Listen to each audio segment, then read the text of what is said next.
My name is Henwire, but that's not who I really was. In my past life, I was Qin Xiao, a regular guy who died in a terrible truck accident. I won't go into the ugly details, but let's just say it was painful and I didn't get to delete my browser history before I went. That still haunts me. When I opened my eyes again, I was a baby. A crying, helpless baby in a world that wasn't my own. A place called the Glevo world, full of kingdoms, dukes, gods, and magic. Up in the heavens, the gods of every race had just decided that humans would be the ones to face the next great invasion. The human gods were too weak and cowardly to argue back, so they just agreed. That meant everyone down below was in deep trouble. But something strange happened that night. Beings from an even higher dimension tossed streaks of light into the world. Nobody noticed, not even the gods. I think I might have been one of those streaks. Now here's what really made me mad. On the same night I was born, in a place called the Warriai Duchy, the Grand Duke Amir also had a son. That kid was a prince. But the Duke was worried about the coming war, so he secretly sent the baby away with his most trusted guard, Jinsen, disguising the whole thing as a tragedy, telling everyone the child had died. Jinsen got a small noble title and disappeared to some remote corner of the country. Smart move for the Duke's son. Lucky kid. And me? I was born in the Kai Kingdom, which was about to be invaded by 3 countries at once. My father was just a commoner. He looked at me once, then left for the battlefield. My mother held me and said I'd be called Henwire, and that maybe if my father earned some glory in the war, we could become a knight's family, and I'd inherit our mill and shop someday. A mill, a shop. That was my grand destiny. I wanted to scream. Where was my royal palace? Where were my servants? I was supposed to be a prince, or at least a nobleman. Instead, I got a flour mill in a war zone. I tried to file a complaint with the universe, but nobody was listening. After a few days of crying and protesting, I finally calmed down and accepted it. This was my life now. I lay quietly in my cradle and thought about everything. My old world, my parents who lost their son, my friends, that girl I once loved. They were all so far away now, in a place I could never reach again. I cried one more time softly. My mother came in and sang me a song I didn't know. As I drifted off to sleep, one thought burned bright inside me. In my last life, I was nobody. I lived small and I died small. Nobody outside my little circle even noticed I was gone. Not this time. This time, I'm going to live so loud that the whole world will feel it when I'm gone. I refuse to stay a commoner. I'm going to rise. I'm going to become a noble, no matter what it takes. This world is garbage. The path from commoner to noble is practically sealed shut. I threw my book on the floor. I was only 3 years old, but inside I was a grown man, and what I'd been reading made me furious. Even with the best luck, it would take a commoner's family several generations to climb up to nobility. By now I could stay awake and think for about 10 hours a day. My body was growing well, better than most kids my age, actually. The good news was that my father, Obian, came home from the war in one piece. The Six Kings War ended in a draw, though I could tell from listening to adults talk that it was really a fight over living space. The peace wouldn't last. My father did well in the war. He saved a baron's life several times and earned himself a nickname, Lucky Obian. But the baron could see it wasn't just luck. My father was different from the drafted farmers. He came from a merchant family. His grandfather started the business, and his father ran trade caravans. Traveling merchant roads in a feudal kingdom meant you had to know how to fight, so everyone in the family trained for combat. My grandfather even hired a knight squire to teach my father proper fighting techniques. Because of his background, when my father went to war, he didn't show up empty-handed like the other commoners. He brought his own sword, a leather-wrapped shield, repaired second-hand leather armor, and even a retired military horse.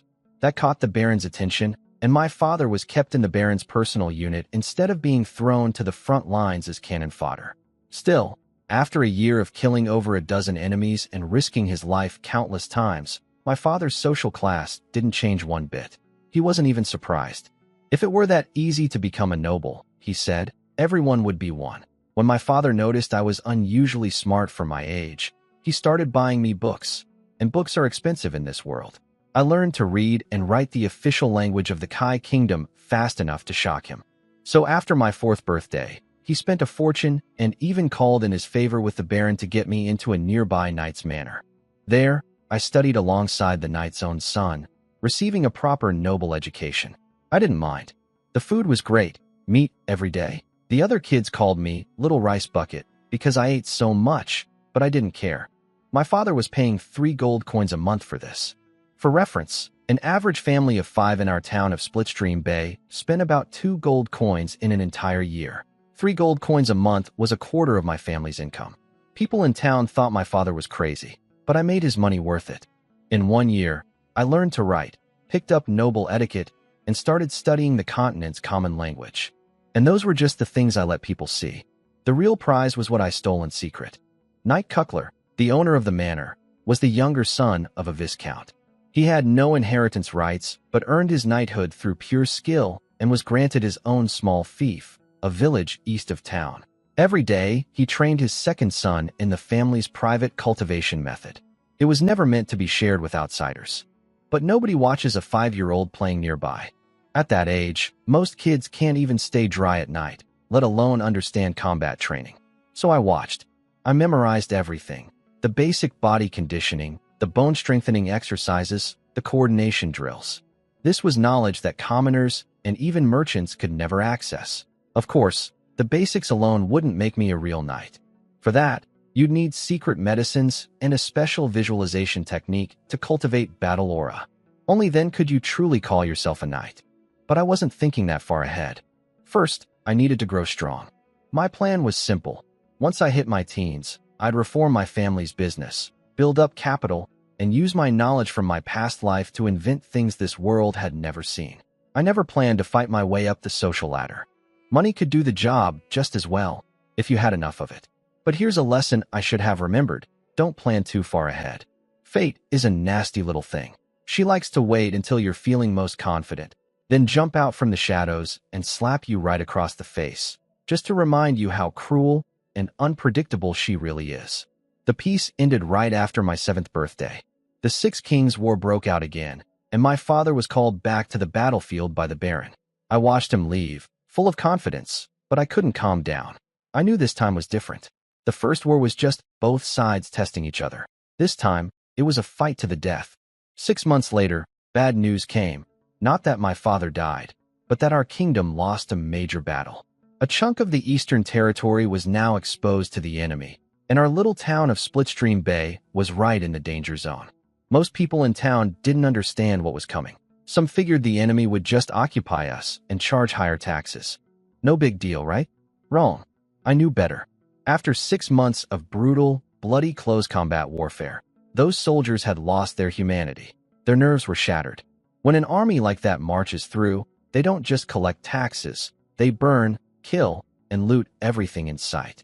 I ran to my mother and begged her to pack up the kids and flee to the nearest big city. We had a horse cart. We had money. We had time. About 2 weeks before the enemy's advanced troops would reach us. She didn't believe me. I was 7. No matter how smart I seemed, I was still just a child in her eyes. Abandoning our home and business based on a little boy's warning? She couldn't make that choice. So I made my own plan. Every night, I secretly hauled bags of grain and supplies into our family's hidden cellar, an old secret cargo room my grandfather built during his merchant days. Most people had forgotten it even existed. I was already 1.3 meters tall and had been secretly practicing the knight's body training method. So I was stronger than you'd expect from a 7-year-old. I could carry dozens of pounds at a time. For half a month, I worked like an ant, moving food bit by bit under the cover of darkness. By the 20th day, I had enough supplies down there for our family of 4 to survive over a month. That same day, refugees stumbled into town. They brought the news everyone dreaded. The enemy army was coming, and they were destroying everything in their path, turning the land into scorched earth. Now everyone panicked. People scrambled to pack and run, but it was too late. If refugees could reach us, the enemy's scouting cavalry was already circling the town. Trying to flee with women and children now was suicide. By evening, the enemy proved my point. They threw a pile of severed heads into the town, the heads of people who had tried to escape that afternoon. My mother broke down. She held my little brother and sister, crying and praying to the gods that the enemy would show mercy. I had to shake her hard just to snap her out of it. "I should have listened to you," she sobbed. I cut her off. "Mother, listen carefully. I've stored enough food in the hidden cellar to keep us alive for a month without going outside. The enemy isn't here to occupy. They're here to destroy, to create panic, to force our kingdom's army to split its forces. That means they won't stay long. A few days, maybe 2 months at most. We just have to hide and wait them out. She looked at me with wide eyes. What about you? Aren't you coming with us? I shook my head. I need to scout the area and keep watch. I picked up a bow my father had left behind and strapped a short sword to my waist. My mother started crying again. You're just a child. I smiled at her. That's exactly why the enemy won't notice me. The back trails aren't suitable for cavalry. They won't go there. And don't forget, I trained under Knight Cuckler. I'm a man now. Someday I'll be a knight. I gave her a thumbs up. Whether she believed me or not, she knew there was no other choice. So she grabbed my brother and sister, slung a pack over her shoulder, and followed me out the back door. I led them through narrow paths, stopping every few minutes to listen. When it was safe, I'd imitate a bird call to signal them forward. It took over an hour to cover just 1 kilometer, but finally the cellar was right ahead. Just then, fires lit up back in town. The enemy had begun. I pushed my mother to hurry inside. She hesitated at the entrance. You're not coming in? Where are you going? It's dangerous out there. I need to erase our tracks, I said. If I don't, they might follow our trail right to you. Before I left, I told her one last thing. Mother, don't open the door unless you hear our secret signal. And if I don't come back, don't come looking for me. If something happens, I'll hide and find my way back to you later. Then I grabbed a tree branch and started sweeping away our footprints in the dirt. I could feel my mother's eyes on my back, and I knew she was crying, probably feeling like she was about to lose her eldest son forever. I was terrified, but I couldn't let it show. I had 2 lifetimes of experience, and that made me braver than my mother and my little brother and sister. Someone had to protect them, and that someone was me. My feelings toward my parents in this life were complicated. I still missed my parents from my old world, but I couldn't ignore the love these parents gave me. I'm not a cold-hearted machine. Both my upbringing in this life and my values from the last one told me the same thing. I couldn't just hide while my family was in danger. So I stayed behind to cover our tracks. Call it repaying them for raising me. That's what I told myself. The fires in town were growing bigger. I knew I had to hurry. Soon the enemy's main infantry would arrive and the real pillaging would begin. While I was carefully sweeping away our footprints, I heard a sound, the whistle of an arrow cutting through the air. My body reacted before my brain did. I rolled out of the way just in time. Oh, a surprised voice came from the darkness. Whoever shot at me hadn't expected a child to dodge an arrow. I was scared out of my mind. I hadn't sensed anyone nearby at all. I grabbed my bow and tried to find the shooter's position. A little kid, huh? Quite alert for your age. Want to know where I am? Before I could react, a sharp pain hit the back of my neck and everything went black. The last thing I saw was a figure in black standing behind me, looking down with curiosity. My last thought was, damn it, I'd better get a good reincarnation next time. But I didn't die. I woke up with a horrible pain in my neck, inside a dark, freezing dungeon. It was packed with prisoners, most of them people I recognized from Splitstream Bay. Some were crying softly. Some stared at nothing. Most had their eyes closed, pretending to sleep, hoping this was all a nightmare they'd wake up from. Nobody paid any attention to a kid waking up. Their fear of what was coming next had crushed every other feeling. I spent 3 full days in that dungeon. No water, no food. People started dying, and the bodies just stayed there, rotting beside us. When someone called out to the guards to remove a corpse, a soldier came down, drew his sword, and stabbed the man through the bars. Then he killed 2 more people who screamed too loudly. After that, nobody dared say a word. I understood then. These soldiers wouldn't care if every one of us died in here. So I started catching rats in the cell and hiding them in the corner. I didn't know how long this would last, and I needed to survive by any means. Over the next 2 days, more people died. Nobody touched the bodies for food. It wasn't because they were too noble for it. The idea simply never crossed their minds. And I wasn't about to suggest it. Who knew how long we'd be trapped? If bodies ran out, a small child like me would look very appetizing to desperate adults. The first time I ate a raw rat, I tried to imagine it was some delicious meal from my past life. I managed 2 bites before I threw up. Nothing came out but stomach acid. I bit down hard on my own arm, using the pain to fight the nausea. I had to keep every drop of water inside my body. I refused to die like this, especially not from starvation. On the 4th day, Soldiers finally came down, covering their noses in disgust. Everyone out. That was all they said before fleeing back up the stairs, away from the stench. I was incredibly weak, but I forced myself to stand. On my way out, I kicked at people who couldn't move, trying to wake them. Almost nobody responded. At the door, I turned back one last time and called out in a hoarse voice, "Get up! We're leaving." Nobody followed. I walked out into the light. The survivors were lined up by soldiers. Then 2 guards went back down into the dungeon. They came out moments later, nodded to the others, and soldiers threw oil-soaked wood and torches inside. Before the flames could reach the doorway, they locked the entrance with chains. I knew this would happen. The enemy army wasn't here to save anyone. They were here to destroy, to leave nothing useful for our kingdom. They wouldn't drag along people who couldn't walk. This was war between nations, not good versus evil. Just, them die, we live. War itself is the evil. Justice and wickedness are just words people use depending on which side they're standing on. I tried not to look around, but I couldn't avoid all of it. Bodies impaled on stakes. Women stripped and violated until they died. Children tossed on the ground like garbage. Days ago, these were people I knew. Kind neighbors, friendly shopkeepers, children I used to play with. Now they were nothing but cold, broken corpses.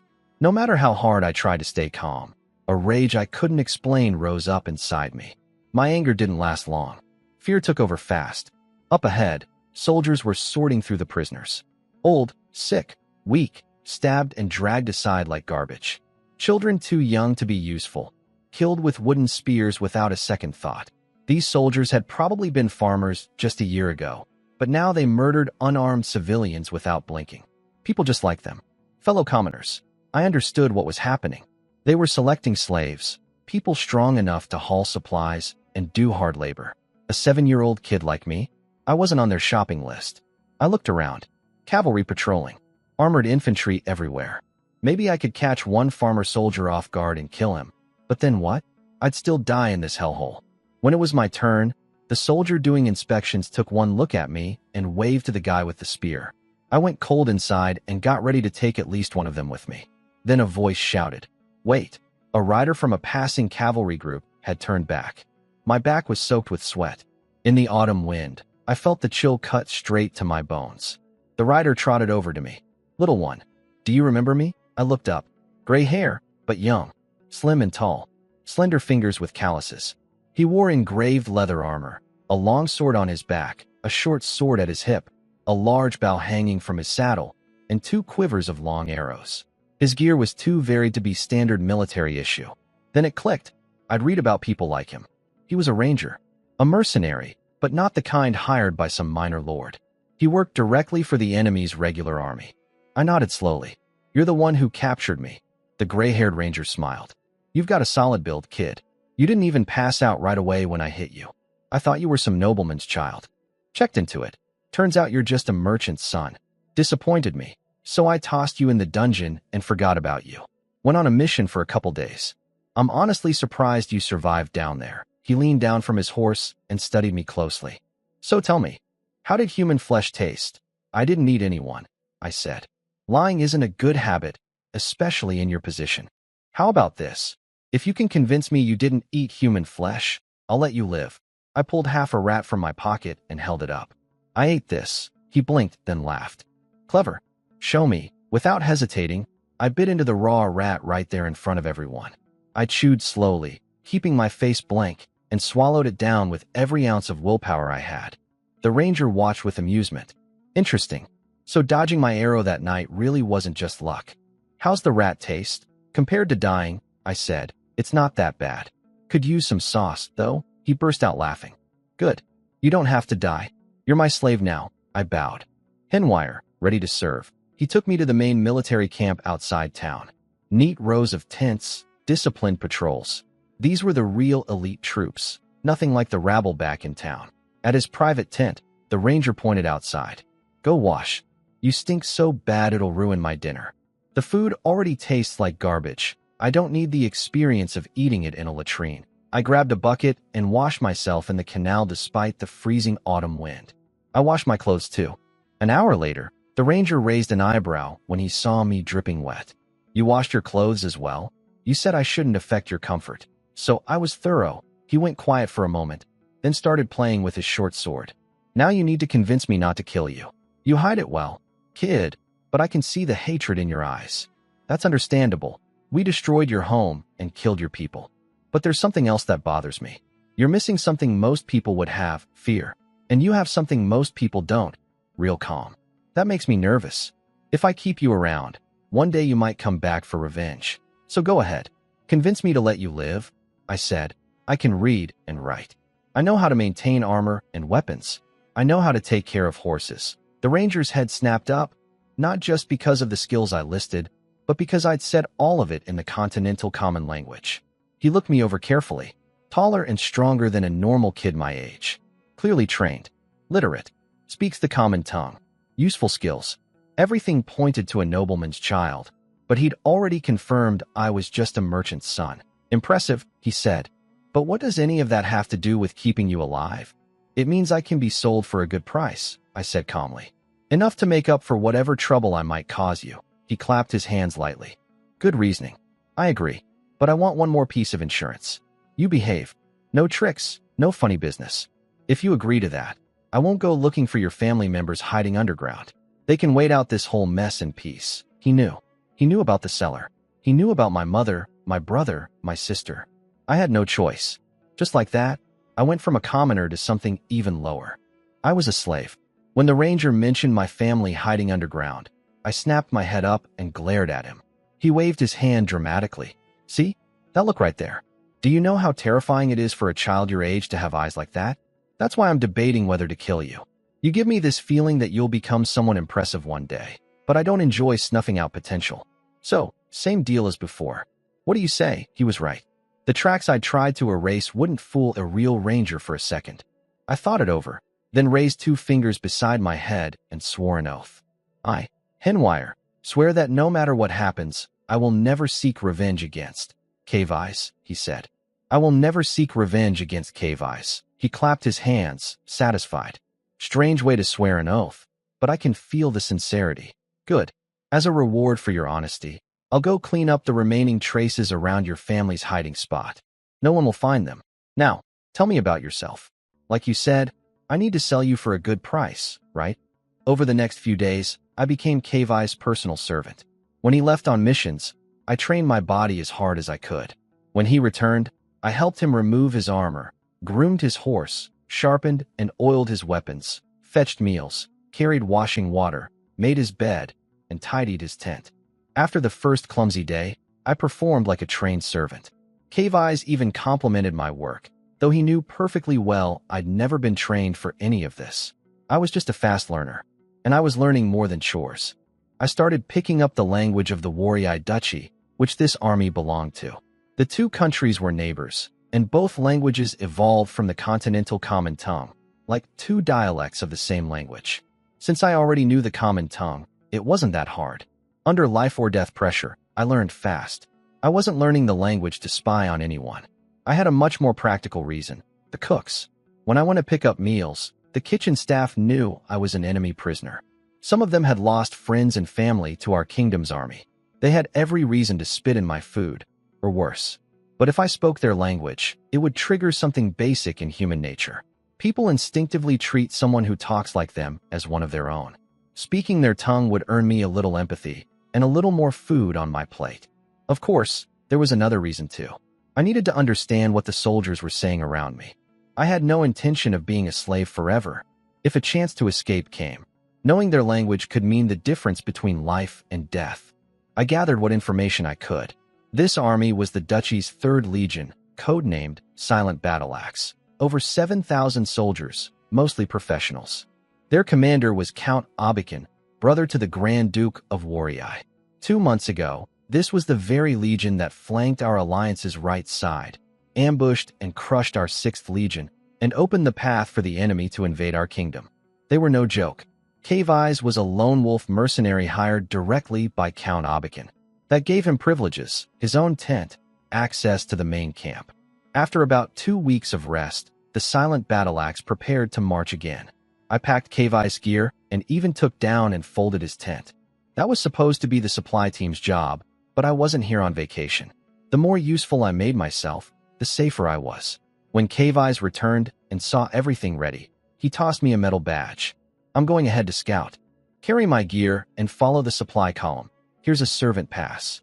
Don't lose it, he paused. You're smart enough not to try running, right? I nodded quickly. Of course. The 3rd Legion is the only thing keeping me alive. Without its protection, the noble armies behind the lines would kill me on sight. They wouldn't even check my pass. Good. I hope you're still alive when I get back. I bowed. I wish you a safe return. And I meant it. Without Cave Eyes, I was dead. He smiled, tossed something at my feet, then mounted his horse and galloped away. I looked down. It was my old short sword and small bow, the ones I'd had the night I was captured. I understood what he meant. He was telling me to protect myself. In the chaos of war, anything could happen, and he wouldn't always be there to save me. After Cave Eyes left to scout ahead, the 3rd Legion marched out on the 3rd day. I followed the supply wagons, carrying dozens of pounds of gear on my back. The first day was brutal. Blood blisters covered my feet, and the straps dug bloody lines into my shoulders. The next morning I felt like my body was falling apart. But I had a trick from my past life, leg wrappings. Without them, I would have collapsed on day 1. By the 6th day, I'd gotten used to the rhythm. Along the way, I traded small items with the supply soldiers for useful things: a little cooking pot, an old water bag, 2 pairs of worn-out socks. It doesn't sound like much, but these meant I could boil water instead of gnawing on dry rations, soak my feet at night, and drink hot soup before sleeping under a supply cart in the freezing autumn air. The socks were especially important. I washed and rotated them every day. If your feet stay wet on a long march, they're done for. I knew the 3rd Legion was heading to attack Wildfield City, a major grain hub in the southeast of our kingdom. If the enemy alliance took it, their supply problems would be solved. Of course, our side knew this too and would defend it heavily. I thought about what outcome would be best for me. If the 3rd Legion won big, I'd have no chance to escape. If they lost badly, I'd probably get cut down in the chaos of retreat, a stray sword from panicking soldiers, or pursuing troops. The best scenario was a long, drawn-out stalemate where morale crumbled and I could slip away in the confusion. One night, I had a nightmare. I was running, almost free, when an arrow punched through my chest. I turned around and saw Cave Eyes holding his great bow, staring at me with cold eyes. I woke up in a sweat and wiped my face with a damp sock. What else was I going to use? A towel? 2 days later, I arrived near the battlefield. The camp was already built. In the distance, Wildfield City sat on the plains like a giant beast crouching on the earth. I'd been here once with my father when I was 5. At least 100,000 people lived inside those walls. It was one of our kingdom's biggest cities, with over 200 years of history and well-maintained fortifications that had been further reinforced during the past 6 months of war. The attacking force was bigger than I expected. It wasn't just the 3rd Legion. The Duchy's 5th Legion was here too, along with 2 legions from the Kingdom of Bilier and an allied cavalry legion. More troops were reportedly on the way, over 40,000 soldiers total. Even so, I didn't think they could pull it off. The city had thousands of defenders behind thick walls. With proper defense, they could hold out for a year. The Alliance's supplies, even after looting everything along the way, wouldn't last 3 months. Their supply line stretched 300 or 400 kilometers, dangerous and expensive. When the siege began, I watched from near Cave Eye's tent as the Bilier legions launched the first assault. What I saw made me cringe. No siege ladders, no siege towers, no catapults. Just lines of archers shooting at the walls while infantry pushed a hastily built battering ram toward the gate. And the defenders weren't much better. No rolling stones, no boiling oil, no crossbow platforms, no organized volley fire. The archers on the walls had the high ground advantage but barely used it. They hadn't calculated proper arc distances, and instead of concentrating fire into kill zones, everyone was just shooting freely. As a casual military history fan in my past life, I was honestly embarrassed for both sides. If someone had put me in charge of the defense, at least half the attackers would be dead before reaching the walls. It took me a long time to understand why warfare here was so primitive. First, my old world had thousands of years of non-stop conflict that refined the art of war far beyond anything here. Second, wars in this world were led by nobles, and most nobles weren't exactly passionate military scholars. Third, and this was the key, if battles became too deadly, The noble officers on both sides would refuse to fight. Nobody wanted to lose their entire ruling class. In short, none of these countries were centralized powers. War here wasn't about total destruction. It was a game played by aristocrats, and the rules kept the killing within limits they found acceptable. Even though the siege was painfully amateur in my eyes, the Alliance still took Wildfield City. The trick was old but effective. A spy inside the city opened the gates at night. The silent battle-axe soldiers didn't even bother putting on armor. They just grabbed their weapons and rushed in through the darkness. The defenders had no plan for this kind of situation. By the time the 5th Legion marched in fully armed, it was over. The next day, all captured soldiers except nobles and valuable prisoners were executed. But the Alliance didn't loot the city. They needed it intact as a forward base and supply hub. 2 days later, I moved into a nice 3-story building in the city. It was Kai's reward for his role in taking the city. He'd been the one who snuck inside, contacted the spy, and lured away the patrol so the gates could be opened. The Legion commander personally honored him with a big pile of money, partly to reward him, partly to attract other talented people. I cleaned the bloodstains off the floors and didn't ask about the previous owner. What good would knowing do? Life got much better after that. I took care of Kai's daily needs and cooked his meals. He actually loved my cooking and said I had the makings of a great chef. Every day, he gave me money to buy food at the market. Because the merchants knew I worked for Kai's, whose reputation carried real weight, the soldiers guarding the market eased up on their usual extortion when I was around. That meant lower prices, and I always managed to save a little from the shopping budget. I used the extra to buy myself secondhand clothes and shoes. Kai's didn't care, as long as his meals stayed good. Then one day, I brought him a business proposal. "Master, would you like to make more money?" He tossed a dried fruit into his mouth. "Oh, tell me." I never say no to shiny golden darlings. My plan was simple. The Alliance soldiers had looted tons of art and jewelry from commoners and middle-class families. But the city's real wealthy nobles were untouched. They'd just paid a protection fee and carried on. That was the rule across the continent. Nobles were a class above, even enemy nobles. These local nobles were smart. They knew that no matter who controlled the city after the war, they'd still be nobles. So they were buying up looted treasures at rock-bottom prices, 1/10 or even 1/100th of their real value, knowing the pieces would skyrocket in worth once peace returned. "Chaos is a ladder," I told Kai's. He repeated the phrase, impressed. "Well said." Then he leaned forward. "But why should I sell cheap here when I could carry everything to a peaceful region and sell at full price?" "3 reasons," I said. "First, traveling through a war zone with fragile, valuable cargo is risky and inconvenient. Second, these items break easily. Damaged goods lose most of their value. Third, and most importantly, the real profit isn't in what you already have. It's in what the entire Alliance army has." He raised an eyebrow. Others must have thought of this too. Of course, the noble officers are already making deals with local elites. But thousands of regular soldiers have no connections to sell their loot. They'd rather turn heavy, fragile trophies into gold coins right now. And the warehouse managers guarding the army's stockpiles? They're human too. A piece goes missing here, another there. Who's counting? Why should they guard someone else's treasure for nothing when they could profit? Kai's stared at me. "You really are full of surprises. Are you actually 10 years old? Because you sound like you're 40. I bowed slightly. "When your life depends on it, the brain works faster." He thought it over. "Fine. Give me a detailed plan and I'll handle the execution. I'm a fair man. If this works, you deserve something. But don't ask for freedom. That's off the table, and honestly, you wouldn't survive out there right now anyway." I didn't push. "This is just my duty. As for any reward, let's see how much gold it brings you first." Half a month after my business ideas started working, Kai's called me into the tea room. He tossed a small bag on the table, some copper coins, and a few silver ones.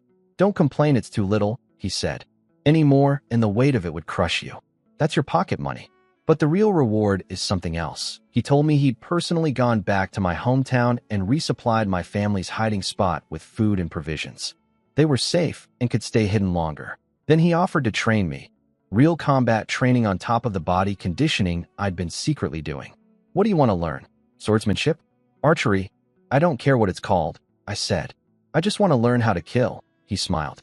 "That's what I like about you. You always cut straight to the heart of things. Sword techniques, secret arts, footwork, they're all just different ways of killing people. Training is just practicing how to respond in every situation. Starting tomorrow, I'll teach you everything I can. Maybe someday when you look back on this time, it won't all feel like humiliation. For the next 2 months, I trained under Kai's while keeping up my duties as his servant. Meanwhile, the war shifted. The Warrior Duchy had earned massive prestige by taking Wildfield City, which made the other allied nations jealous, especially the kingdom of Bilier. Stung by embarrassment, Bilier pushed for a massive offensive. 6 regular legions plus noble armies, over 100,000 troops total, launched from Wildfield City toward Kuka City, the biggest city in Eastern Kai Kingdom. Taking it would split our kingdom in 3 and potentially end the war.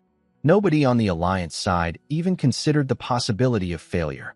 After the army marched out, Kai's noticed my mood change. "Worried your homeland will lose?" he asked. I shook my head. "I'm worried the Alliance will lose. The spy trick that worked at Wildfield City won't work at Kuka. That city has tens of thousands of defenders. And if trickery fails, what then? They'll just surround it. The Alliance outnumbers them. What about supplies? Kuka City is 600 li away. How do you protect a supply line that long? Pull troops from Wildfield City? Then what happens when our kingdom's army counterattacks here?" Kai's understood. If the Alliance's rear got cut off, 100,000 soldiers would be trapped like lambs waiting for slaughter. "Well," he said, "wouldn't that be good for you? If your kingdom takes this territory back, you're free." I sighed. "I'm worried I won't live that long. After a big defeat, angry Allied soldiers will take it out on prisoners like me. I'd be one of the first to die." He read between the lines. "Fine. What do you want?" "A new identity. One that won't get me killed by furious retreating soldiers." Kai's didn't answer right away. But a few days later, he told me to stay indoors and dyed my hair brown with some kind of solution. Then he invited a military officer over for drinks and introduced me, not as his captured slave, but as the orphaned second son of a knight from the kingdom of Bilier who died in battle. According to the story, I had no inheritance rights and had been entrusted to Kai's care. I was just a young squire tagging along to gain experience. I played my part perfectly. I wore squire's clothing and greeted the officer with a proper Bilier-style noble bow. I spoke the Bilier language with the right accent. My Warrior Duchy language sounded deliberately clumsy, like someone still learning. As for the Kai Kingdom's language, I never spoke a single word of it again from that day forward. The officer's name was Fabio, a knight in title from the 3rd Legion, commanding 200 soldiers. He was the son of a major noble in the Warrior Duchy, but didn't have real knight-level combat skills. Over the following weeks, Kai's kept inviting officers over, casually introducing me each time. Fabio came the most often. He liked me and never questioned my story for a second. A month passed like this. Then the bad news arrived. It wasn't just that the Alliance was retreating. It was worse. Those 100,000 Allied soldiers had been completely cut off from behind.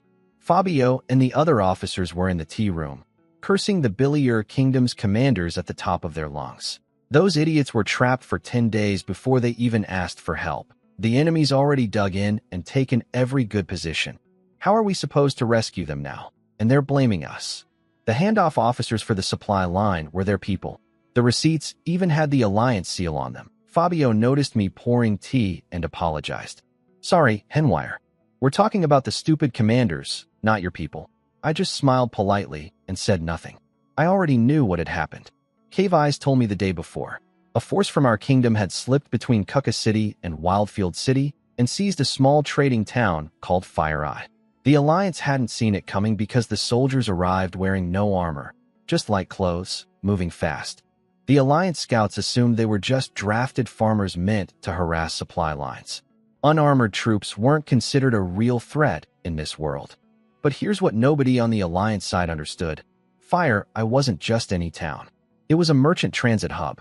When trade caravans passed through, they stored goods in secret underground warehouses beneath their buildings. Dozens of them, maybe more. Each large warehouse could hold enough weapons and armor to equip thousands of soldiers. Those farmers who marched in with nothing. Once inside Fire Eye, they armed themselves from the hidden stockpiles. Suddenly the Alliance had a fully equipped enemy army sitting right across their only supply route. It was a trap, a brilliant one. The Alliance had ignored Fire Eye because there was no one left to rob there. The merchants had all fled when war broke out, and the alliance didn't have the manpower to garrison every empty town. So when our kingdom's troops moved in, they took it without a fight. Then it got worse. Our side had captured alliance seals and used noble prisoners to impersonate supply officers. They intercepted several shipments from Wildfield City, so the 100,000 allied soldiers at Kuka City went 20 days without supplies before anyone realized something was wrong. When the alliance finally sent a few thousand soldiers back to investigate, they walked straight into a slaughter. Our forces held the high ground, outnumbered them, and crushed them. Now the alliance was stuck. They couldn't go around Fire Eye. The detour was too long and the roads were terrible. They couldn't keep pushing toward Kuka City without supplies. And the defenders inside Kuka were starting to look like they might come out and attack. The alliance had to pull back and consolidate just to avoid being hit from both sides. The Bilier officers blamed the Warriai Duchy for not clearing the supply line. The Warriai officers blamed Bilier for leaving only a few hundred men to guard such a critical route. Everyone was pointing fingers. Now the Alliance command had ordered the Silent Battle Axe, our 3rd Legion, still stationed at Wildfield City, to march on Fire Eye and crack it open. Another legion would attack from the other side. A pincer strike. After the officers left, Cave Eyes cornered me. "Talk. I know you figured something out. I've treated you well. Don't let me walk into something blind." When I hesitated, he rolled his eyes. "I saved your life, kid. If I die, that's bad for you too. At least right now it is." I sighed. "It's just a guess. Fire Eye is a merchant city. It has lots of hidden warehouses underground, built by trade caravans to store goods. I doubt the Alliance ever found them." Cave Eyes froze. Then he grabbed his forehead. "Damn it. It's a trap." He'd figured it out instantly. The Bilier Kingdom wasn't lying. There really was a fully armed regular army in Fire Eye. The scouts hadn't missed them. Those farmer soldiers they'd dismissed were the real troops all along. They just traveled light, then re-equipped themselves from the hidden arsenals once they reached the city. "How much could those warehouses hold?" he asked. "My father told me once that a single large merchant warehouse could store enough equipment for several thousand soldiers. As for how many warehouses are in Fire Eye, I don't know exactly, but a lot." Cave Eyes rubbed his temples. "It's over. This war is finished." Outside Fire Eye City, snow was falling and the wind cut like a blade. Then the screaming started. I watched from the rear as 2 armies, over 20,000 men, crashed into each other on the frozen plain. It was my first time seeing real large-scale battle, and nothing from my past life's movies came close. There were no heroes out there. Even the knights with their battle aura ran out of energy eventually, and after that they were just slightly stronger men who bled and died like everyone else. The Silent Battle Axe and the Bilier 9th Legion were supposed to pincer the defenders who came out of Fire Eye City, but then a second force charged out from the gates. The numbers were even, but the Fire Eye troops had been resting in warm buildings while our side had marched for days through freezing wind. Their hands weren't numb. Their bodies weren't stiff. They fought harder. The battle raged from morning to afternoon. Both sides took terrible losses, but neither would budge. One side was fighting for survival. The other was fighting to drive out invaders. Then the Bilier cavalry charged, too early. They smashed into the enemy lines and pushed them back toward the city walls. But within 20 minutes the horses were spent. The snow, the chaos, the low visibility. Cavalry couldn't do what cavalry was supposed to do. The Fire Eye troops retreated behind their walls in good order, while the Alliance soldiers banged their weapons on their shields and roared in victory. They thought they'd won. They were wrong. That evening, while I bandaged a sword wound on Cave Eye's body, I laid it out for him. The Bilier cavalry moved too soon. In this cold, the horses need rest after a hard charge. That means when the Alliance retreats, there'll be no cavalry cover. The soldiers are exhausted and drenched in sweat. If they march tonight, the freezing wind will kill them. If they wait until morning, they won't be able to get out of bed. Either way, these 2 legions can't withdraw without paying a horrible price. Cave Eyes didn't argue.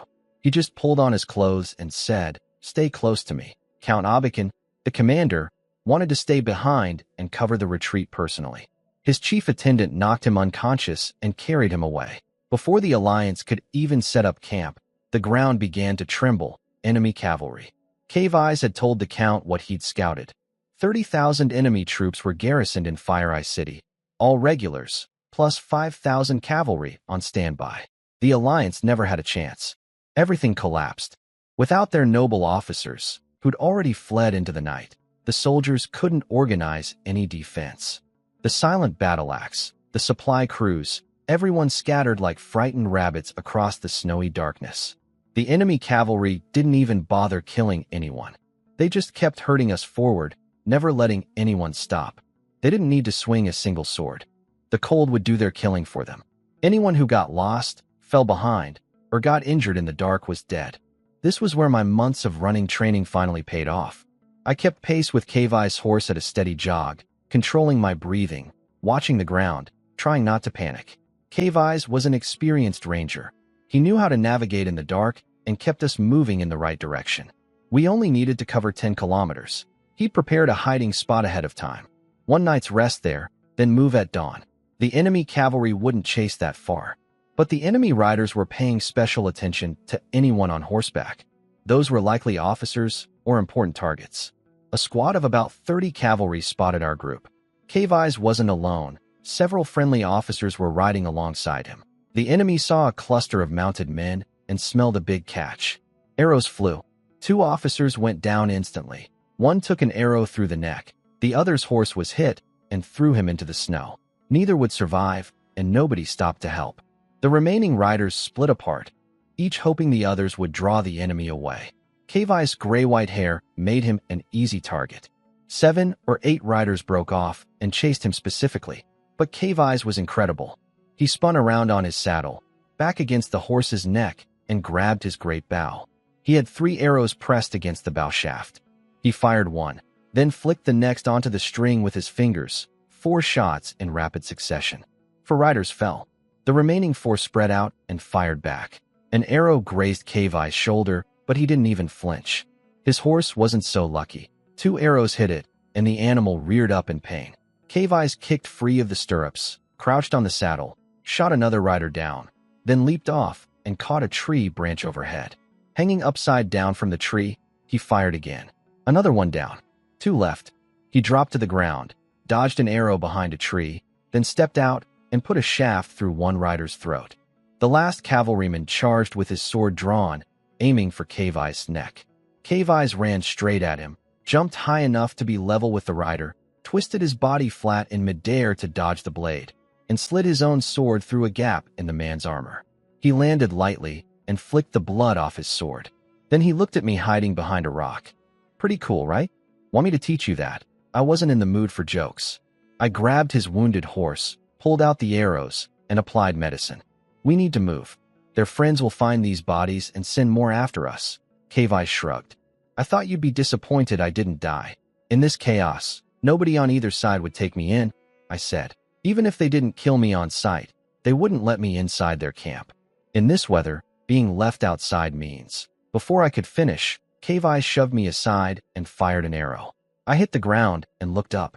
A fallen enemy rider, one who'd been thrown from his horse earlier, had survived and just shot an arrow at us. Kavai's killed him with a single shot. Then I turned and saw Kavai sitting on the ground. An arrow was sticking out of his chest. I froze for a second, then rushed over. But this was a penetrating wound. In a world without modern medicine, that was a death sentence. The arrow had gone through his right lung. Blood bubbled from his mouth with every breath. I must have been bewitched by the goddess of bad luck, he coughed. Why else would I jump in front of an arrow for you? You can't die, I said, my voice cracking. If you die, my life gets much harder. Do you have any healing potions? Anything, he gave a bitter smile. Potions?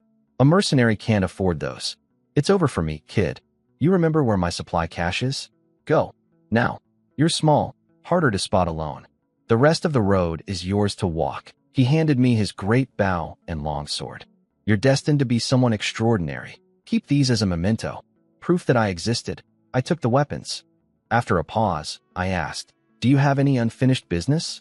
If I survive this hell, I'll try to take care of it for you. His eyes were growing distant.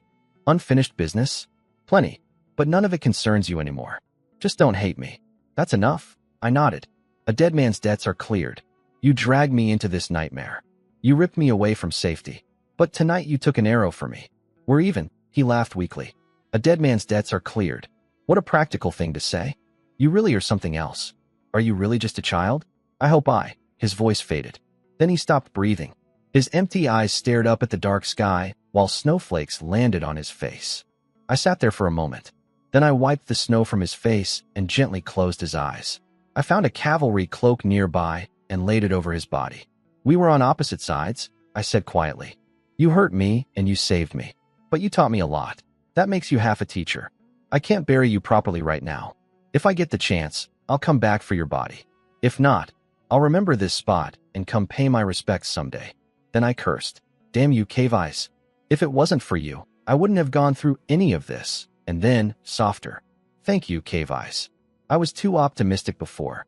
Without you, my whole family would have starved to death in that cellar." The wind and snow were picking up. I turned to leave, took a few steps, then walked back. I bowed to his body one last time. Then I slung his long sword in great bow across my back and walked into the storm, alone. What I didn't know, what I couldn't have known, was that minutes after I disappeared into the blizzard, the snow-covering Cave Eye's body suddenly burst upward. He sat up, gasping for air. He watched the direction I'd left and murmured to himself. Then he pressed his hand against the arrow in his chest. A soft white light glowed from his palm. The arrow dissolved into nothing and the wound sealed shut. He'd been hiding his true power the entire time. He jumped to his feet, picked a new name for himself, and said with a grin, "Good luck, kid. Go build your legend." Then he walked off in the opposite direction and vanished into the storm. I didn't know Cave Eyes was still alive. In the chaos of that night, the fighting, the snow, the darkness, I missed all the clues. A ranger as skilled as him would never forget to finish off a fallen enemy. That last rider's arrow should have targeted Cave Eyes, not me.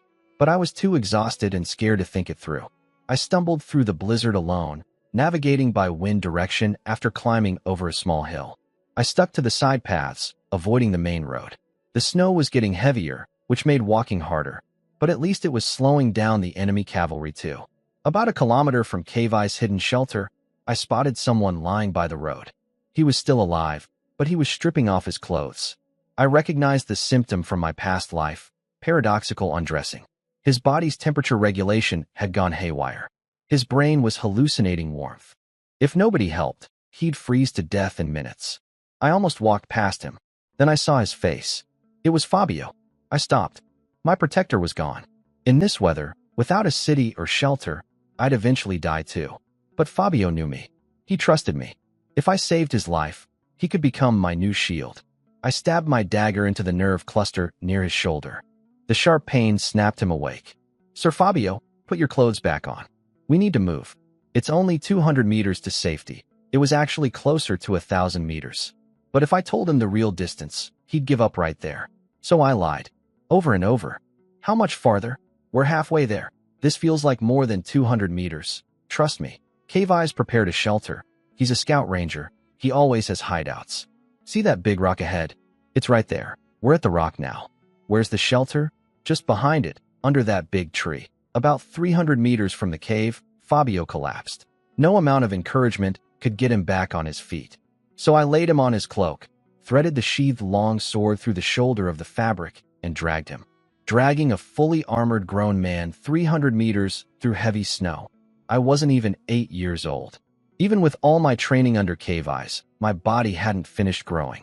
The only thing that saved us was that the last stretch sloped downhill, and we could slide part of the way.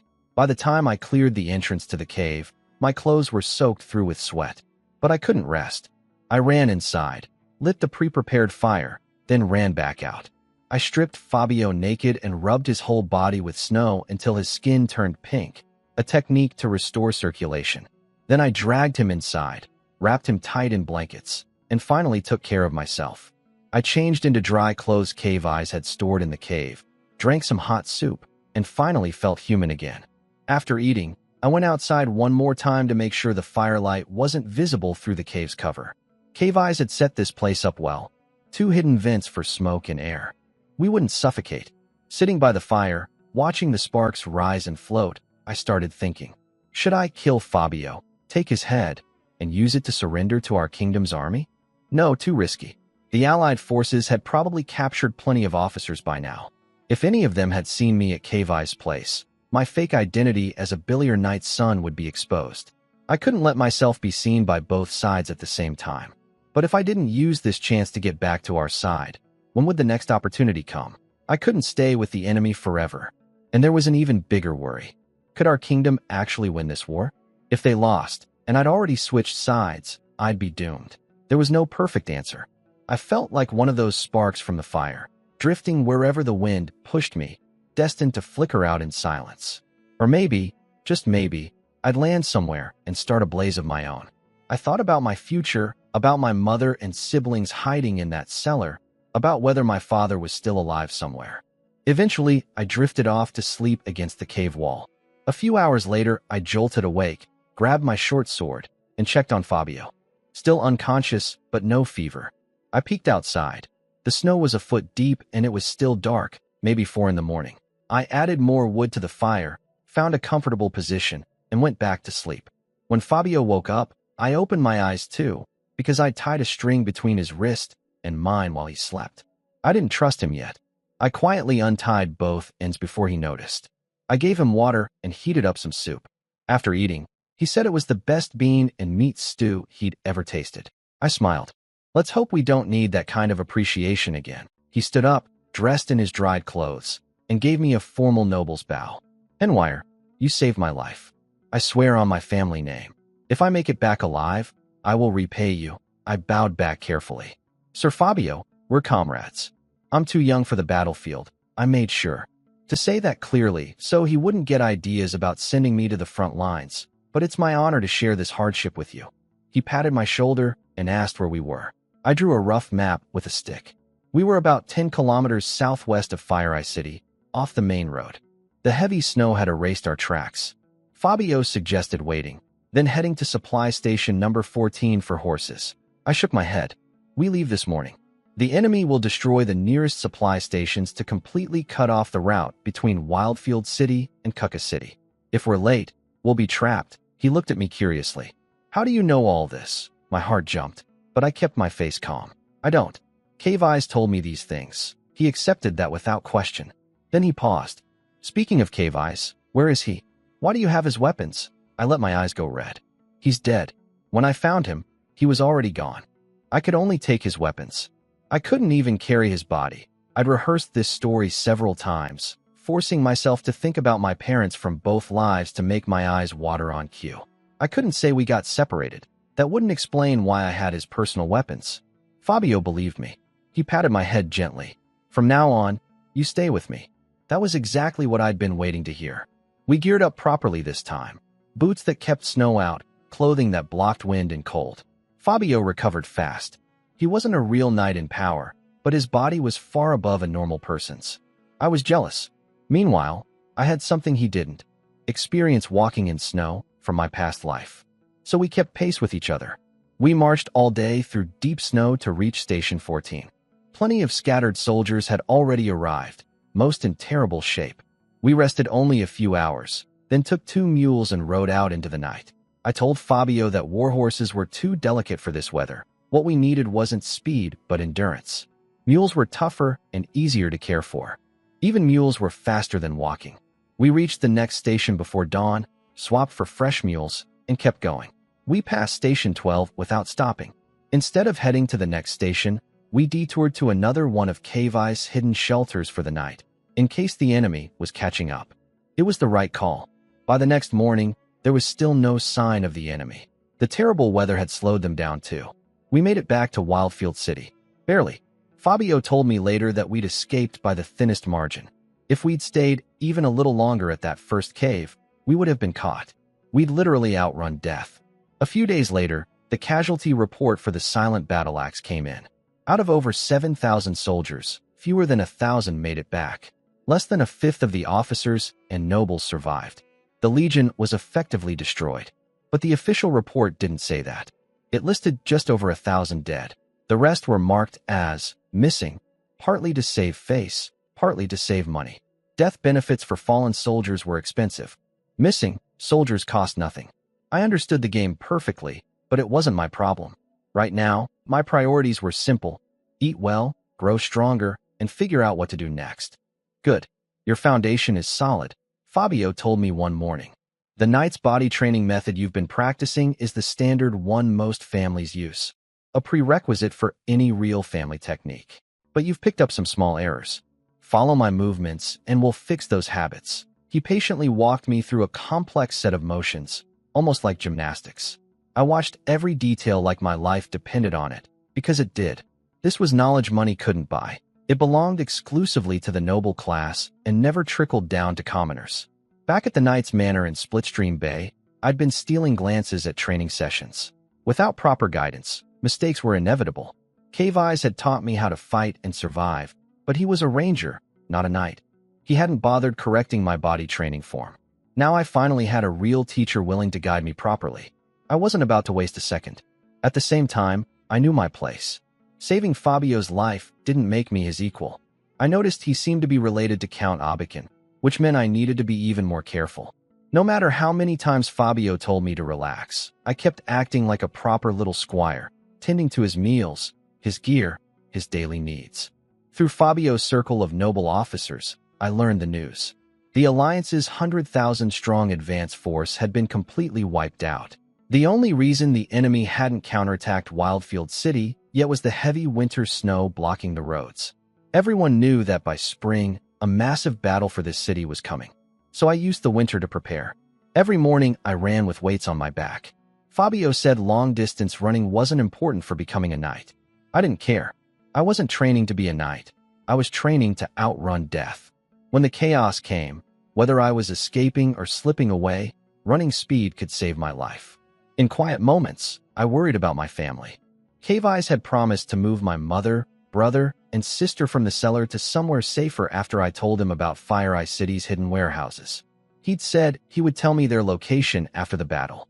But then he died, and the information died with him. Sometimes I wondered if he'd been lying the whole time, using my family as a leash to keep me obedient. For a mercenary, he'd seemed strangely invested in me. It didn't quite add up. Whenever these thoughts ate at me, I'd grab Cave Eye's longsword and swing it around the courtyard until I was too tired to think. The sword was a hand-and-a-half blade, 1.2 meters long, taller than me. Forged from thunder steel, a special metal that made a deep rumbling sound instead of a bright ring when struck. I named it Daybreak, a reminder that this nightmare would end someday, and I'd see the light. Daybreak was still too big for me to wield properly.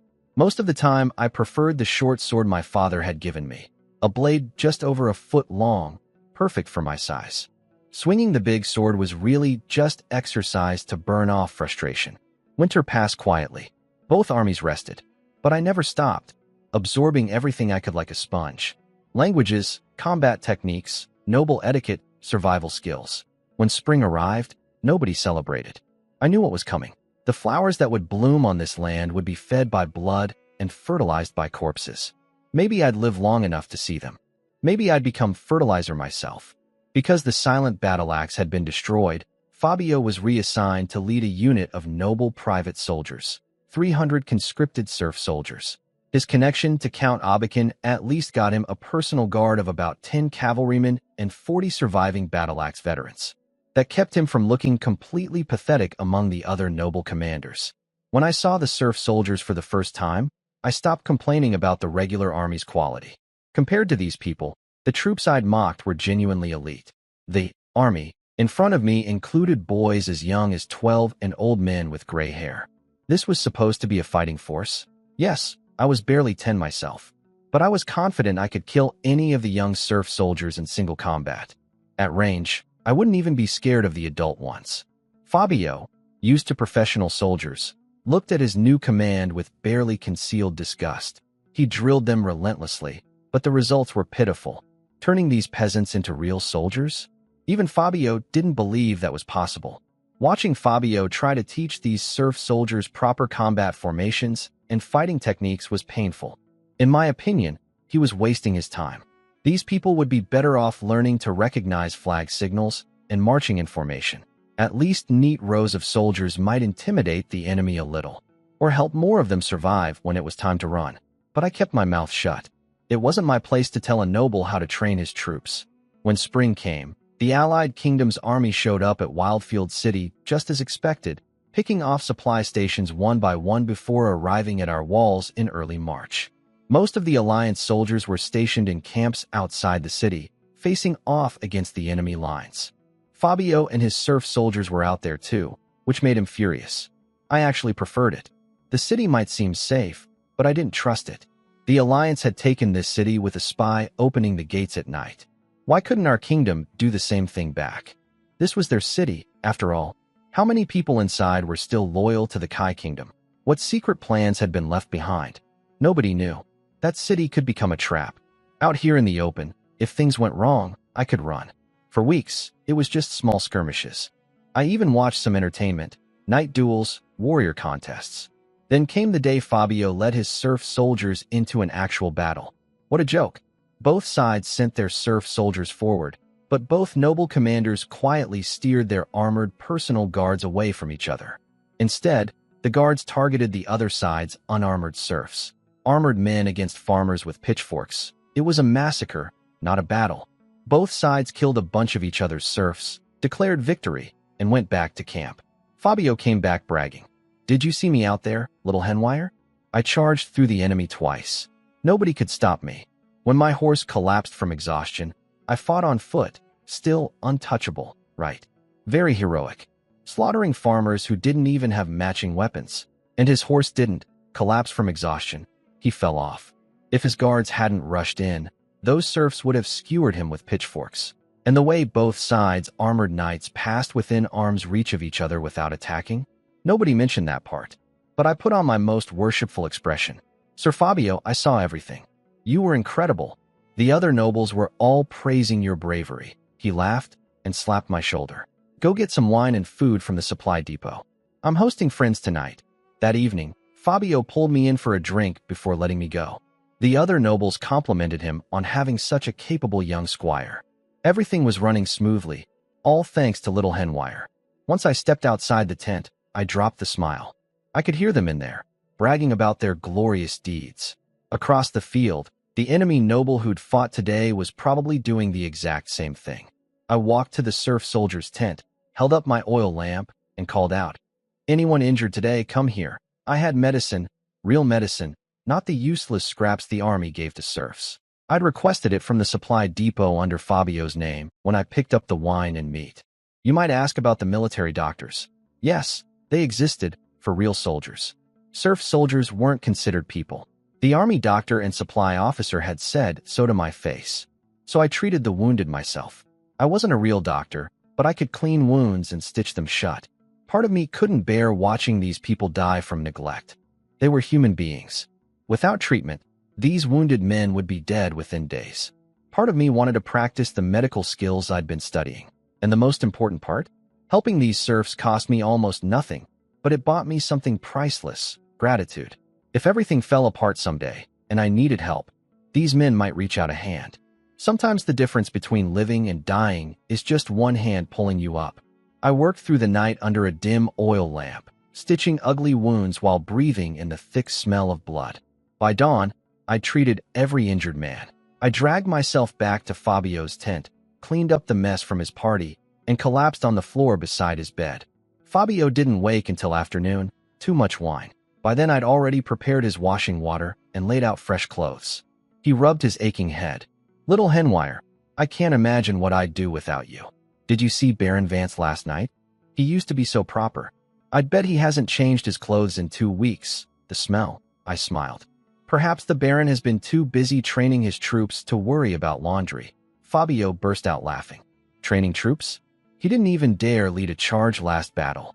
Last night, he was secretly trying to buy enemy heads from me to pad his kill count.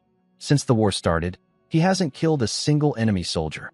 Only civilians. Isn't that pathetic? Sir Fabio, wake up. Wake up. He blinked at me, half asleep. What? Is it morning? I grabbed his armor and started shoving it onto him. It's not morning. The city has fallen. What city? Wildfield City. 2 gates are breached. The enemy is already inside.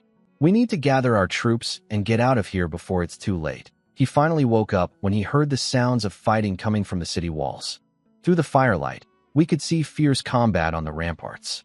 The camp outside was already in chaos, officers and soldiers running in every direction with no idea what to do. I'd been right all along. That city was a trap waiting to spring. The Alliance had taken it with a spy at the gates. And now our kingdom had done the exact same thing back. Fabio stood there in shock. How is this possible? There were tens of thousands of troops inside. I pushed him. That doesn't matter now. Assemble our men before we get swept up in this. It took a full hour to gather his serf soldiers.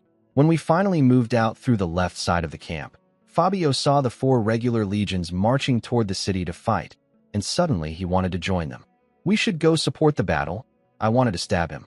Sir, we're a private noble army of serf soldiers. We have zero capability in a real fight. The best thing we can do is stay out of the way. His guard captain snapped at me. Shut your mouth. You're telling Sir Fabio to run? You want to disgrace him? The other guards drew their weapons, yelling about charging into battle. I made a mental note to deal with that guard captain someday. Then we all saw it. By moonlight, a large, organized army advancing toward the camp from outside. Given the direction and the situation, it obviously wasn't one of ours. Fabio shouted for signal flares. Nobody had any. We were a peasant army, not a professional legion. We didn't carry that equipment. And the camp was still too chaotic to mount any real defense. He drew his sword. Then we'll hold them here. By time for the camp to organize, I spoke up one more time. Sir, we have a few hundred men. They have over 6,000 armored soldiers. How much time can we buy? And how many nobles in that camp will actually send help? We should retreat. Live today, fight tomorrow. How dare you keep telling him to run? The guard captain barked again. Before Fabio could decide, the enemy army reached the camp's edge. Soldiers lit torches, dipped arrows in oil, and launched 5 volleys of fire arrows. Only a small part of the camp caught fire, but it was enough. The camp exploded into panic. This was what soldiers called camp shock, total breakdown. Men stampeded in every direction. Soldiers drew weapons and attacked anyone who came near them, friend or foe. When you don't know where the enemy is, everyone looks like the enemy. Fabio finally understood it was time to go. Follow my banner. Head toward southeast, I whispered. Southeast. We're advancing southeast. Yes, advancing. Once we cleared the camp, everyone instinctively sped up. I knew this was dangerous, so I called out to Fabio. He rode back to me. Sir, we're moving too fast, I said quietly. If we're out front running at full speed, that's desertion. We need to slow down and wait for other units behind us. When more troops catch up, we'll have strength in numbers, protection against ambush, and most importantly, we'll be conducting an organized retreat, not leading the retreat. Your rank isn't high enough to take the blame for this. Let someone with a bigger title be the one in front. From now on, we're not running. We're holding position to receive friendly forces. It took him a moment, but when he understood, his face lit up. He slapped my shoulder. You're brilliant. If your father hadn't died, I think you'd have been the best heir in your family. Following my suggestion, Fabio positioned our troops beside a valley entrance and stopped. We rested and waited. Over the next 3 hours, scattered soldiers trickled in. Any who arrived without officers were absorbed into our force, put under Fabio's guard members. By dawn, thousands of retreating soldiers had found us. When they saw a force of over 4,000 waiting in formation at the valley mouth, they nearly fainted from shock, then nearly wept with relief when they realized we were friendly. By noon, 1,000 enemy cavalry arrived, chasing stragglers. But when they spotted our assembled force, especially over 1,000 cavalry arranged in neat battle lines, they turned around without hesitation and rode away. When the enemy cavalry turned back, Fabio let out a huge sigh of relief. He had good reason to be nervous. That 1,000-strong cavalry formation we'd put together was a complete bluff. The real cavalry, noble guards and officers' escorts, didn't even number 1,000. The rest were armored infantry sitting on transport mules, pretending to be horsemen. It took us 2 hours just to arrange them into something that looked like a formation. If anyone had moved, the whole trick would have fallen apart. If those enemy riders had tested us with even a small probe, we'd have been finished. Fabio wiped the sweat from his forehead. How did you know they wouldn't attack? Their job was just to chase scattered soldiers, not fight a real battle. If we pinned them down, we had almost 10,000 men behind us. They're mostly serfs, sure, but the enemy didn't know that. Their lives matter to them. A living soldier can collect his reward. A dead one gets nothing. Fabio looked at me with complete trust now. No trace of seeing me as a child. So what do we do next? I pointed back toward Wildfield City. We go back. What? Go back, he nearly shouted, then caught himself and lowered his voice. Isn't that suicide? I explained it step by step. The enemy couldn't wipe out over 100,000 professional alliance soldiers. At most, they'd take the city. Our main army would pull back to the outer camps. Our supplies were in those camps. If we kept running with no food or gear, we'd starve. We had to go back. Then what was last night about? Fabio asked, confused. Last night, staying in camp meant dying in the stampede. Now it's daylight. We have numbers, and the enemy's focus is on the city, not us. It's safe. And here's the best part. Going back now is a huge achievement for you. We can say you anticipated the route, moved your troops behind the camp to catch fleeing soldiers, blocked the enemy pursuit, and then bravely led everyone back to reinforce the main force. Fabio's grin spread so wide he couldn't hide it. Yes, that's exactly what happened. That's what I planned all along. So we marched back, over 20,000 stragglers behind us. The road was littered with bodies. Most hadn't been killed by the enemy. They'd run themselves to death in the panic. Fabio looked at them and went pale, realizing that could have been him if he hadn't listened to me last night. On the way, he got nervous again. Will the commanders actually believe our story? I looked at him flatly. Of course not. They'll know we ran. His face went white. But, I continued, we're the best runners of the bunch. We stopped the rout, gathered the soldiers, and brought them all back. Those are facts nobody can argue with. The command doesn't care about the process, only results. And the result is, you did great. The battle report writes itself. Every noble's reputation stays intact, and they'll all owe you a favor. You'll be rewarded, he relaxed. What kind of reward do you think I'll get? I told him I couldn't guess what the high command would decide. But privately, I already knew. They'd put Fabio in charge of this combined force of noble private soldiers. It wasn't a combat role. These serf troops would be used as labor, maintaining the massive camp, doing the grunt work the professional legions wouldn't touch. The original prisoners and slaves had probably all fled during the chaos, so someone needed to fill the gap. And that was exactly the trap I'd set. Normally, these tens of thousands of serf soldiers would have died in the rout. Losing them wouldn't have affected the Alliance's fighting strength at all. But now Fabio was bringing back over 30,000 mouths to feed. Last night's raid had definitely destroyed some of the Alliance's supply stores. Adding 30,000 useless eaters to an already strained supply chain? That was going to hurt. I was just a small nobody. This was the only way I could tilt the scales of this war slightly toward my kingdom's side. It let me vent a little anger. I never forgot I was living in the enemy's camp. Pushing them toward defeat meant pushing myself closer to freedom. At the same time, elevating Fabio's status meant better protection for me. Why didn't I just run last night? Because fleeing through a chaotic battlefield is gambling your life on a coin flip. And I don't gamble when I don't have to. Everything went exactly as I expected. The command welcomed Fabio back like a hero and made him commander of the serf army. Not the only commander. Several higher-ranking nobles shared the title. But just as I predicted, they all owed Fabio a favor. They rarely opposed his decisions and were happy to let him do the actual work. If things went wrong, he'd take the blame. If things went right, they'd share the credit. Fabio kept coming to me for advice, but I deflected every time, claiming ignorance. No way was I going to keep playing strategist. He was a real general now, and if I kept whispering in his ear, people would notice. I was supposed to be a little squire from a dead knight's family, not some military genius. If I became famous in the enemy's army, how would I face my own kingdom after the war? My family had no powerful connections. We'd be executed as traitors in the post-war purge. So I stayed in my lane. A good little servant, a capable squire, nothing more. Fabio eventually figured I was just one of those people who only shine under extreme pressure. Fair enough. That worked for me. As his personal attendant, my status rose with his. Nobody in the supply chain dared disrespect me anymore, which made life much more comfortable. The war in the city played out roughly as I'd guessed. The Alliance held about a third of Wildfield City, and both sides ground each other down in brutal street fighting, block by block, house by house.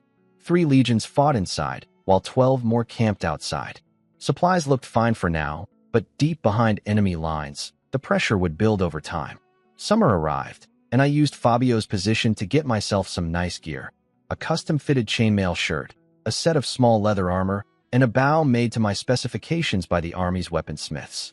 But the real treasure was what Fabio gave me personally, 5 bottles of night cultivation medicine. Each tiny bottle cost over 100 gold coins at cost price, several times more on the market. You coat your entire body with it before practicing the night's body training method. It strengthens muscles and bones and heals hidden injuries from training. Fabio said 1 bottle should last about 2 months of training benefit. Mine ran out in less than a week. I thought I was doing something wrong and asked him about it. The second bottle lasted 6 days. Same thing.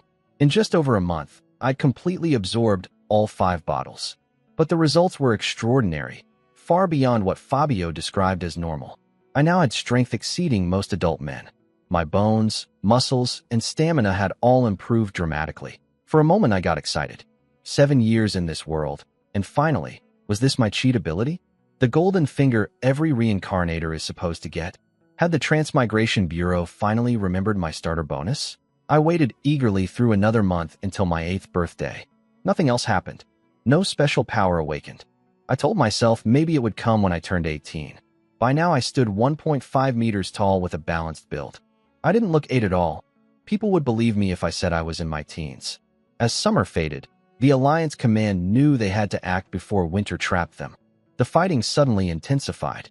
The spark that lit the final powder keg came from the surf soldiers, specifically from Fabio's daily patrol. He'd spent 2 months training 3,000 of his best serfs into a decent force and even managed to equip them with armor scavenged from dead professional soldiers.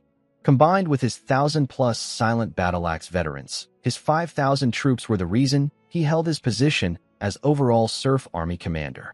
Fabio loved parading his well-drilled serfs past the enemy's ragged serf units.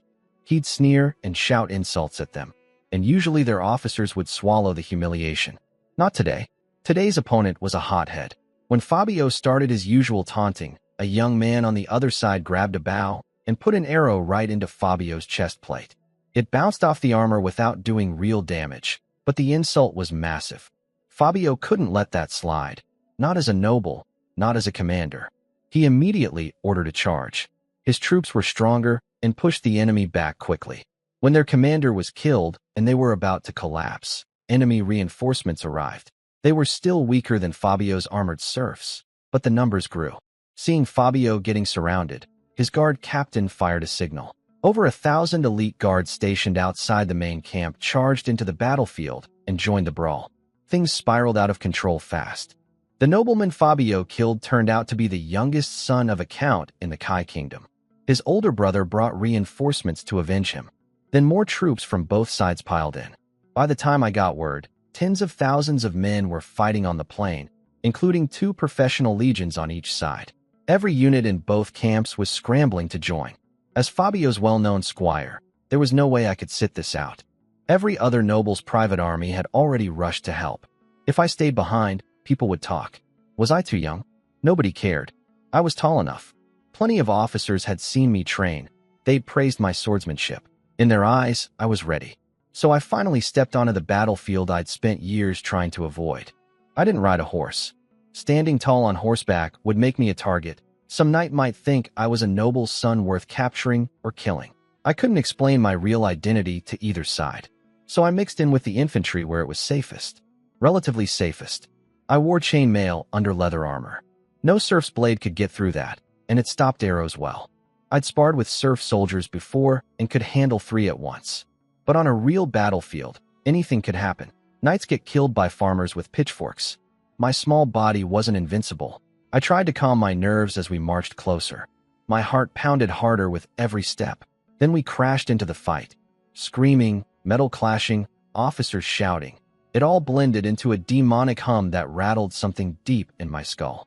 My carefully planned strategies dissolved into nothing. A serf in front of me suddenly grabbed his throat and fell backward.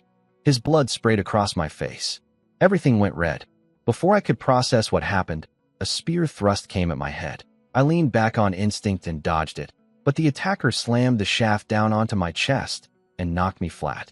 I rolled away from his follow-up stab. Survival instinct took over completely. I grabbed his spear shaft and used his own pulling force to spring back to my feet. The motion yanked him off balance. As he stumbled forward, I drove my short sword into his chest. His heart was pierced. His strength drained instantly. His hand slid onto my shoulders, and his weight pushed me down. I shoved the body off and stood up again. He was young, maybe 20. He had to be at least 20. I told myself that. I tried not to look at his face as I pulled my sword free, but it wouldn't come out. My hands had no strength. No matter how many times I'd imagined killing someone, doing it for real, watching a person die by my own hand, someone only a few years older than me, hit me like a wall. This wasn't a game, not a movie, not a novel. I had actually killed a human being. But the screams around me snapped me back. I bit down hard, yanked the blade free, and moved forward to the next enemy. Time blurred. After my fourth kill, I was gasping and wiping blood from my face. That last one had been tough. Big guy, homemade leather armor that actually worked, stronger than me. I had to use my smaller size and footwork to get around his guard and stab him through the ribs. After that, I decided to stop standing out. In a battle this massive, there would always be another opponent. Killing more would only draw attention. So I found a safe match, a middle-aged man who clearly couldn't fight well, just swinging wildly in straight lines. I could have killed him in seconds, but instead I danced around him, pretending we were evenly matched, running out the clock. When the horns finally sounded retreat, I kicked my bewildered opponent away and sprinted back to camp before anyone else. The poor man probably had no idea why the kid who'd been struggling against him suddenly vanished. Back at camp, I stripped off my armor and started treating my wounds. A slash on my left arm, an arrow graze on my right leg. I cleaned and stitched them myself, praying those weapons hadn't carried tetanus. I couldn't feel any pain.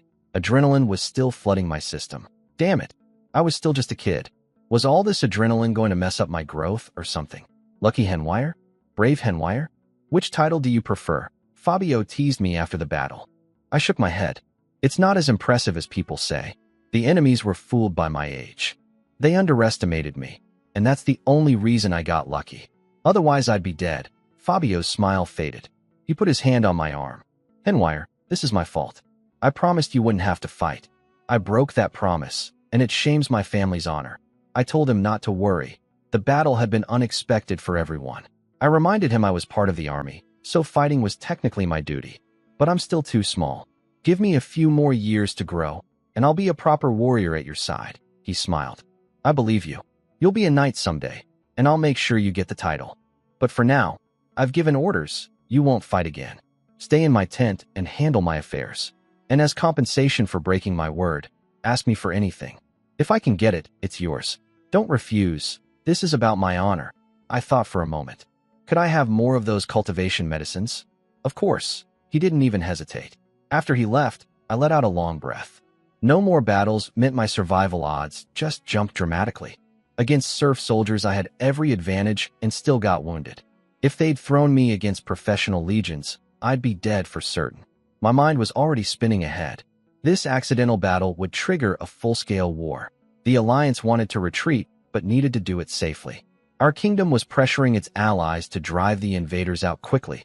Both sides would clash one final time. When the Alliance finally pulled back, the noble private armies would fall into chaos, and that would be my chance to escape. I'd run back to my family's hidden cellar, wait for the enemy to leave, and when our kingdom's army reclaimed the land, I'd reappear as if nothing had happened. Nobody could prove I'd served the enemy. Then the delivery arrived from Fabio, and my fantasy shattered. Inside the box were 14 bottles of cultivation medicine, neatly arranged. My face lit up with joy, and then my blood went cold. I caught myself instantly and kept the excited expression, carefully putting the bottles away like a kid with a new toy. But inside, my mind was screaming. The number was wrong. Not too few, too many. 5 or fewer would mean Fabio valued me somewhat. More than 5 would mean he seriously wanted to invest in me. But 14? That took resources Fabio couldn't gather on his own, and certainly not this quickly. Someone with real power was behind this. There was only one person it could be, Count Abakin, commander of the Silent Battle Axe, Fabio's relative, the most powerful man in this army. I'd been noticed. This was bad. I could fool a young, inexperienced noble like Fabio. But Abakin was a seasoned veteran. If he was watching me, my carefully constructed cover could unravel fast. I could smell danger closing in. What I didn't know was the conversation happening at that very moment between Fabio and the Count. Abakin asked Fabio what he thought of me. Fabio called me smart and talented, a good future helper for their family. Abakan wasn't satisfied. Is that all you see? Then Abakan revealed something Fabio hadn't known. Fabio was his youngest son. He had no inheritance rights. Abakan had pushed him into the war to earn enough merit for a proper title. But after the disaster at Fire Eye, where Abakan nearly lost his son, he'd softened. He moved Fabio to the safer, noble private army. When Fabio, guided by me, turned that retreat into a triumph, Abakan decided to give him more responsibility and more resources. The 14 bottles of medicine weren't just for me. They were Abakan investing in whatever asset was making his son look good. And there was something else I couldn't have known. A hidden agent had been watching me when the medicine arrived, reporting my every reaction back to Abakan. The Count had warned his man not to underestimate me. Anyone that Kavai's valued enough to fake his own death over and still leave on good terms is no ordinary child. Abakan knew about Kavai's. He knew about the fake death. He was watching everything. The net was tightening around me, and I had no idea how much they already knew. Lately, I kept feeling eyes on me. Given my suspicions about whoever was backing Fabio, I didn't think it was my imagination. Something was going on, and I needed to be careful. My plan was to use my one real advantage, being a child. This was a feudal army, not some modern military with strict discipline. The camp had an ancient institution, the pleasure tents, a place where women served the officers and nobles. Here's the thing about men, they love to show off in front of women. Like peacocks spreading their feathers, military officers bragged about secrets and important matters to impress their companions. They didn't care. These were just women selling their company for money. Could they even understand military affairs? Would they sell intelligence? Nobody worried about that. And the women gossiped among themselves too, competing over whose patron was more powerful, more generous, more trusting. The standard of comparison wasn't just gifts, it was how many secrets their patron shared with them. These women weren't stupid. If an adult man came asking questions, they'd shut their mouths instantly. But a 10-year-old kid? No threat at all. Especially one who regularly brought them nice things. Fancy clothes, rare cosmetics, little luxuries I'd traded from soldiers. A quick wash, and these items bought me their affection, and their guard was completely down. They chatted freely around me, never suspecting that this child's body held a 30-year-old mind that understood every word. In just one day at the pleasure tents, I pieced together enough to understand my situation. Fabio was Count Abakan's youngest son. No inheritance rights, no property. His mother's family had managed to get him a basic knight title 3 years ago. Not hereditary, not landed, barely above the lowest rank. Fabio had always resented his family for this, and his relationship with them was strained. The Count's heir was Fabio's eldest brother, a high-ranking officer in the duchy's 4th Legion. Brilliant, decorated, respected. Even Fabio admired him. Abakan's original plan was simple. Put his youngest in the silent battle axe, let him earn some minor glory, then use that as justification to promote him to at least a hereditary baron after the war. But Fire Eye City destroyed that plan along with the entire legion. When Abakan learned Fabio had survived, the relief changed him. He moved Fabio to the safer, noble private army. What I didn't know was that Kavai's had been hired not just as a scout, but specifically to protect Fabio. When Kavai's died, Abakan lost his son's bodyguard, which was another reason he'd moved Fabio out of the regular legions. Then came the bombshell that truly shook me. 2 weeks ago, during the street fighting inside Wildfield City, Fabio's eldest brother, the heir, the golden child, the pride of the family, was killed in action. How he died didn't matter. On a battlefield, death comes in 1,000 ways. What mattered was this. With the heir dead, Fabio was now the best candidate to inherit the county. His second brother hadn't even joined the war and had a bad reputation. Talented in business, sure, but weak in combat and leadership.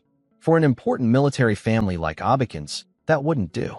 Fabio, meanwhile, was already commanding nearly 20,000 troops as the effective leader of the entire noble private army. He had real battlefield achievements. Even before his brother's death, his post-war prospects looked like a hereditary viscountcy at minimum. Now he was being groomed as the next count, and that's where I came in. Abakan had noticed that his supposedly dim youngest son had suddenly started making smart decisions. He'd traced that improvement back to one source, me. The intelligence I'd gathered was close to the full picture, but I was still missing a crucial piece. Kei's wasn't just some freelance mercenary. His connection to Abakan ran much deeper than I understood. That truth would take me a long time to uncover, but I knew enough to be worried. The Count was watching me. He knew I was the brain behind Fabio's recent successes. And now that Fabio might become his heir, Abakan's interest in everything around his son, including me, had just multiplied tenfold. The walls were closing in. After learning everything, I spent a whole night thinking. Count Abakan wanted me as a future retainer for Fabio, someone raised from youth with brains, talent, and fighting ability. The perfect loyal servant. Before the war, my plan was to build wealth back home and maybe become a noble by 25, if everything went perfectly. Now I had a shortcut.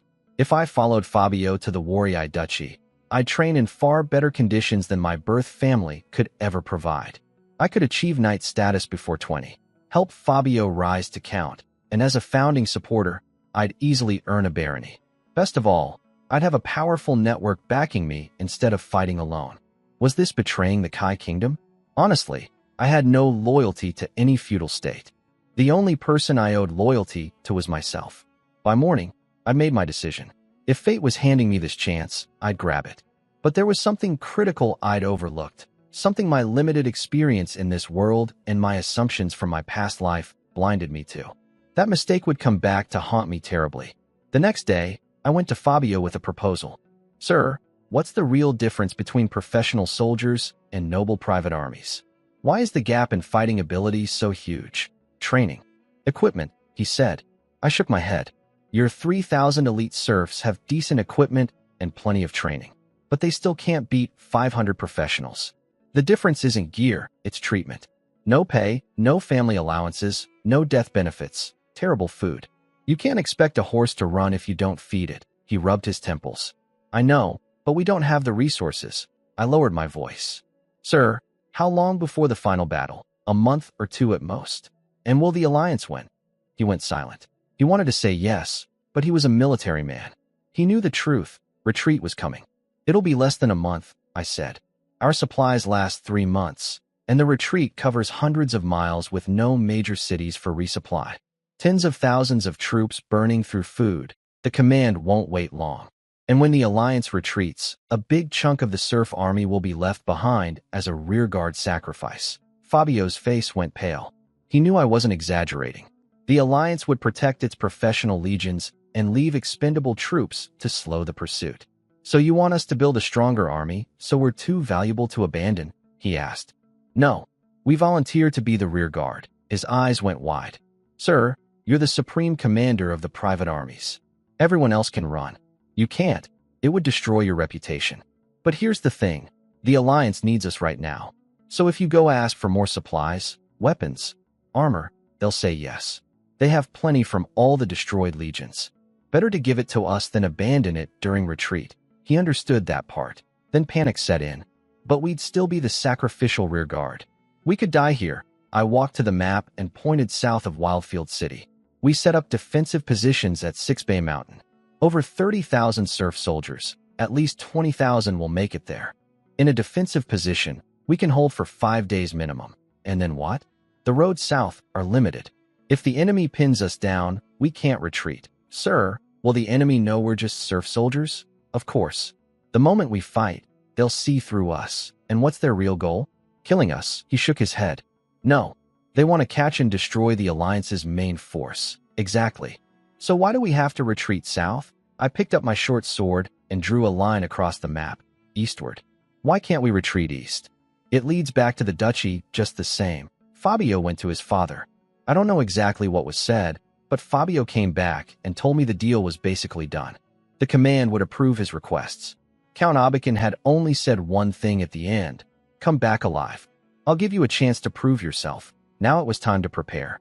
We should train them into real soldiers, Fabio said eagerly. I shook my head. There's no time for combat techniques or formations. That takes months. What we need is to pick the strongest young men from the serf army. And with the pay and benefits you're offering, they'll line up to volunteer. The other nobles won't stop you either. If they want to keep their own serfs, they'd have to stay behind as rearguard themselves. Noble lives are precious. They'll hand over their men gladly and even thank you for it. I took a sip of water and continued. We're not selecting elite fighters. We're selecting people who can march long distances with us during the retreat. Stamina and endurance matter most. The real challenge isn't individual running. It's running together in formation. We've lived through 2 major retreats already. You saw what happens when an army scatters. It's a disaster. So every day, morning and evening, you personally lead these men on formation runs around the camp. They need to learn breathing rhythm, pacing, and how to move as a unit. And your cavalry guards run too. Their horses carry supplies and armor instead of riders. Fabio agreed, but then asked me something I'd been expecting. Henwire, why are you choosing to help me now? I know you. You're brilliant, but you've always hidden it, afraid of drawing attention. You could just follow the main army out safely. Why step forward? I had my answer ready. I hid my abilities because I'm a child in a war zone. Standing out gets you killed. Back home in peacetime, I'd show off like any kid. As for why I'm helping you, I'm ambitious beyond my age. My father is dead. If I go back to the Billier Kingdom, I have no inheritance, no future. But here, with you, I see an opportunity. If you succeed, you'll be rewarded. A hereditary title is practically guaranteed. And when I grow up, you can help me earn a knighthood. Your future and mine are tied together. Our interests are the same. Fabio stared at me for a long moment, as if seeing me for the first time, not a boy, but a grown man in a child's body. Then he drew his long sword and placed it on my shoulder. I knew instantly what this meant. I dropped to one knee and placed my left hand on my right shoulder. Henwire, he declared, by my family's honored name. Rhine, I accept your loyalty. I, Fabio, swear to regard you as a brother. Let the gods and honor bear witness. I bowed my head. I will protect Sir Fabio and help you achieve greatness for your family. He pulled me to my feet with a grin. From now on, you're my little brother. No more hiding what you can do. Our lives are tied together now. You can count on me, sir. In my mind I was thinking, as long as you don't betray me, I'll push you as high as you can go. If luck is on our side, even the Grand Duke's seat isn't impossible. The next day, I helped Fabio recruit. With real pay, proper food, and full sets of armor on offer, nearly 10,000 young men signed up in a single day. The nobles didn't just allow it. They came to Fabio offering additional help, grateful they wouldn't have to stay behind themselves. That afternoon, Fabio personally led the first formation run around the camp. By evening, his voice was gone from shouting. He told me, soaking his feet in hot water, that he'd never imagined how hard it was to make people run in a straight line. It took all afternoon just to organize them into squads. Once they started running, the formation collapsed within 500 meters. Over just 5 kilometers, dozens of men literally ran themselves to death. Following my advice, the next day, he sent his personal guards down into the squads, one guard leading 40 serfs each. Morning run, evening run. By the third day, at least nobody got lost anymore. After 7 days of training, the serf soldiers could finally run in formation without getting lost. Well, except for a few idiots who still ended up in the wrong squad. Both sides mocked us. The enemy laughed at soldiers who only knew how to run. Our own alliance troops called Fabio the running general behind his back. Fabio didn't care. Every day, morning and evening, he ran with his men around the camp, first shirtless, then gradually adding gear until they were doing full-weighted runs in the summer heat. I ran with them too. I had to admit, the people of this world had impressive physical ability. Back in my old life, an untrained person couldn't finish 5 kilometers. Here, these farmers could do it fairly easily once they learned proper breathing and pacing. Part of it was naturally better bodies, but mostly it was because in a feudal world without cars or buses, everyone walked everywhere their whole lives. Their legs were built for distance. By my calculations, a serf soldier in light armor carrying weapons and a day's supplies could run 7 or 8 kilometers without stopping. My plan only needed them to manage 5 as a unit. No infantry force could chase us 5 kilometers and still have the energy to fight. For 2 weeks, the two armies kept clashing in small skirmishes while the alliance quietly prepared to leave. Then came the day it all broke loose. A routine 1,000-man battle escalated, and suddenly the alliance threw several full legions into the fight, wiping out an enemy legion before reinforcements could arrive. The Battle of Wildfield City had officially begun. 250,000 soldiers fought for 4 straight days. Neither side won decisively, but for the alliance, not winning meant losing. Retreat was now certain. On the 5th night, 2 legions slipped away south under cover of darkness. By the 10th day, the enemy still hadn't attacked our camp. They'd taken heavy losses too and had already recaptured the city. With the political objective achieved, nobody was eager to assault a cornered army. That night, Count Abakan left with the last regular legion. He didn't say goodbye to Fabio.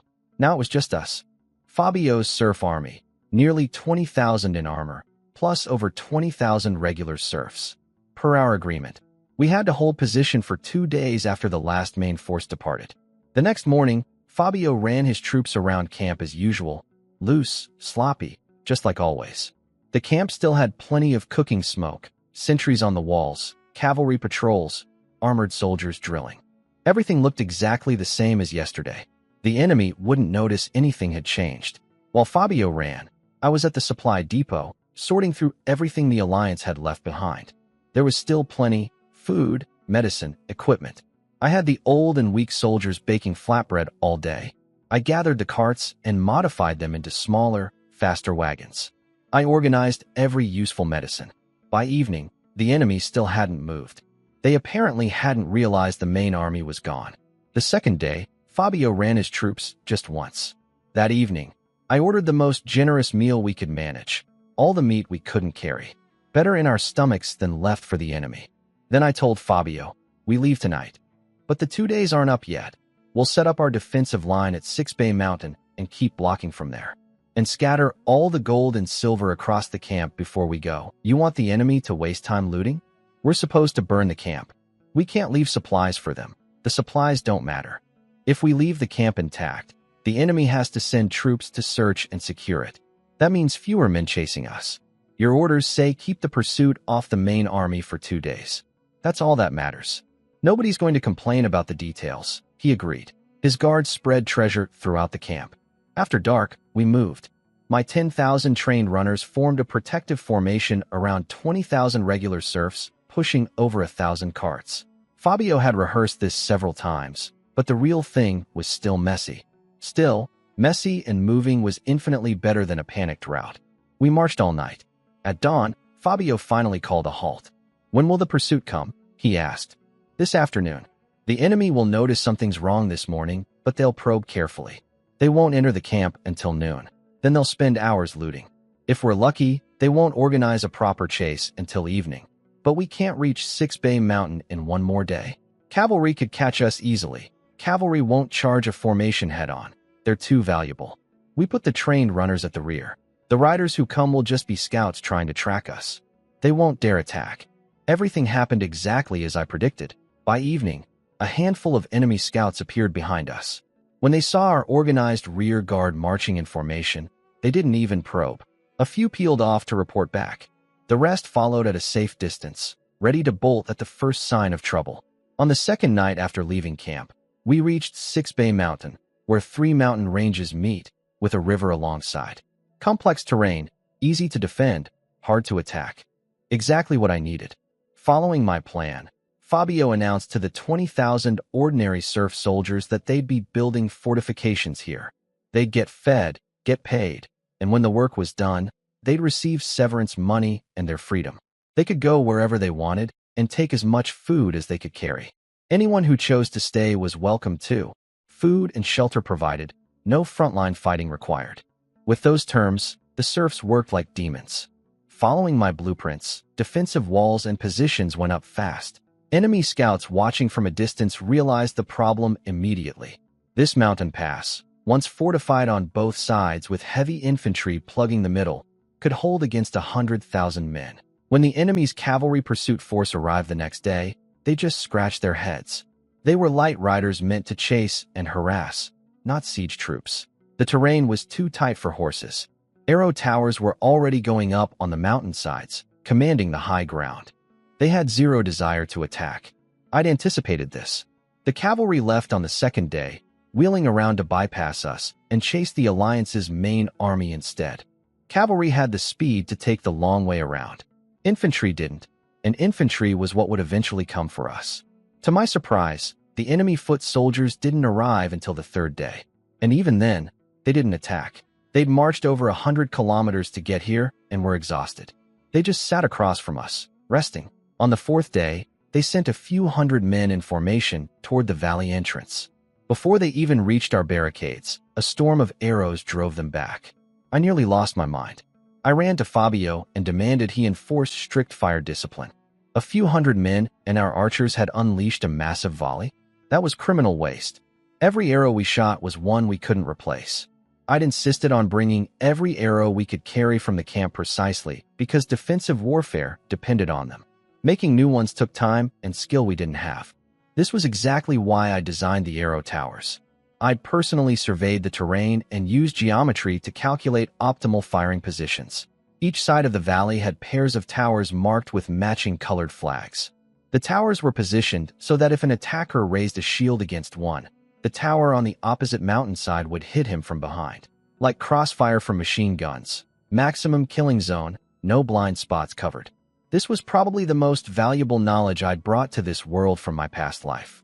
But nobody, not Fabio, not any officer, understood the principle behind it. They just thought I was a clever kid. The underlying science of interlocking fields of fire? No one cared. The towers went up across both mountainsides like colorful dots. Only the attackers below would learn what those colors really meant. I later heard that after we left, the enemy took over this position and spent the next decade building it into a massive fortress called Mountain Bay Fortress. It blocked several invasions for the Kai Kingdom. Years later, I would personally lead an army back here and break through the very defenses I designed. But that was the future. Right now, I was using these fortifications to grind down enemy lives without mercy. Standing on the heights watching the battle, I thought about my old world. Humanity, there was insane too. Every scientific breakthrough got turned into a weapon almost immediately. Now here I was, doing the same thing. After 3 full days, the enemy hadn't even cleared our barricades at the valley entrance. The casualties I'd inflicted were staggering. Fabio was getting nervous. Henwire, we've killed so many of them. Can we really get away clean? We've already held them far longer than required. Let's just run. I shook my head. Not yet. First, we haven't killed enough of them. They're not afraid yet. Second, our own men haven't died enough either. Only men who've seen blood and stared death in the face can transform from serfs into soldiers. Fabio stared at me. He couldn't figure me out anymore. Was I cruel? I spent every free moment treating the wounded, caring for injured men with my own hands. Was I kind? Every decision I made left a river of blood behind it. After the main fortifications were complete, Fabio kept his promise and released the 20,000 regular serfs. Most left. Only about 3,000 stayed. Combined with the trained new army, I still had over 20,000 people. That was too many.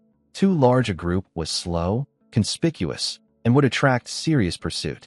The ideal number for our escape was around 10,000, which meant the new army needed to lose roughly a third of its men in this fight, while killing enough enemies to make them too cautious to chase us hard, but not so many that we seemed like a force worth destroying at all costs.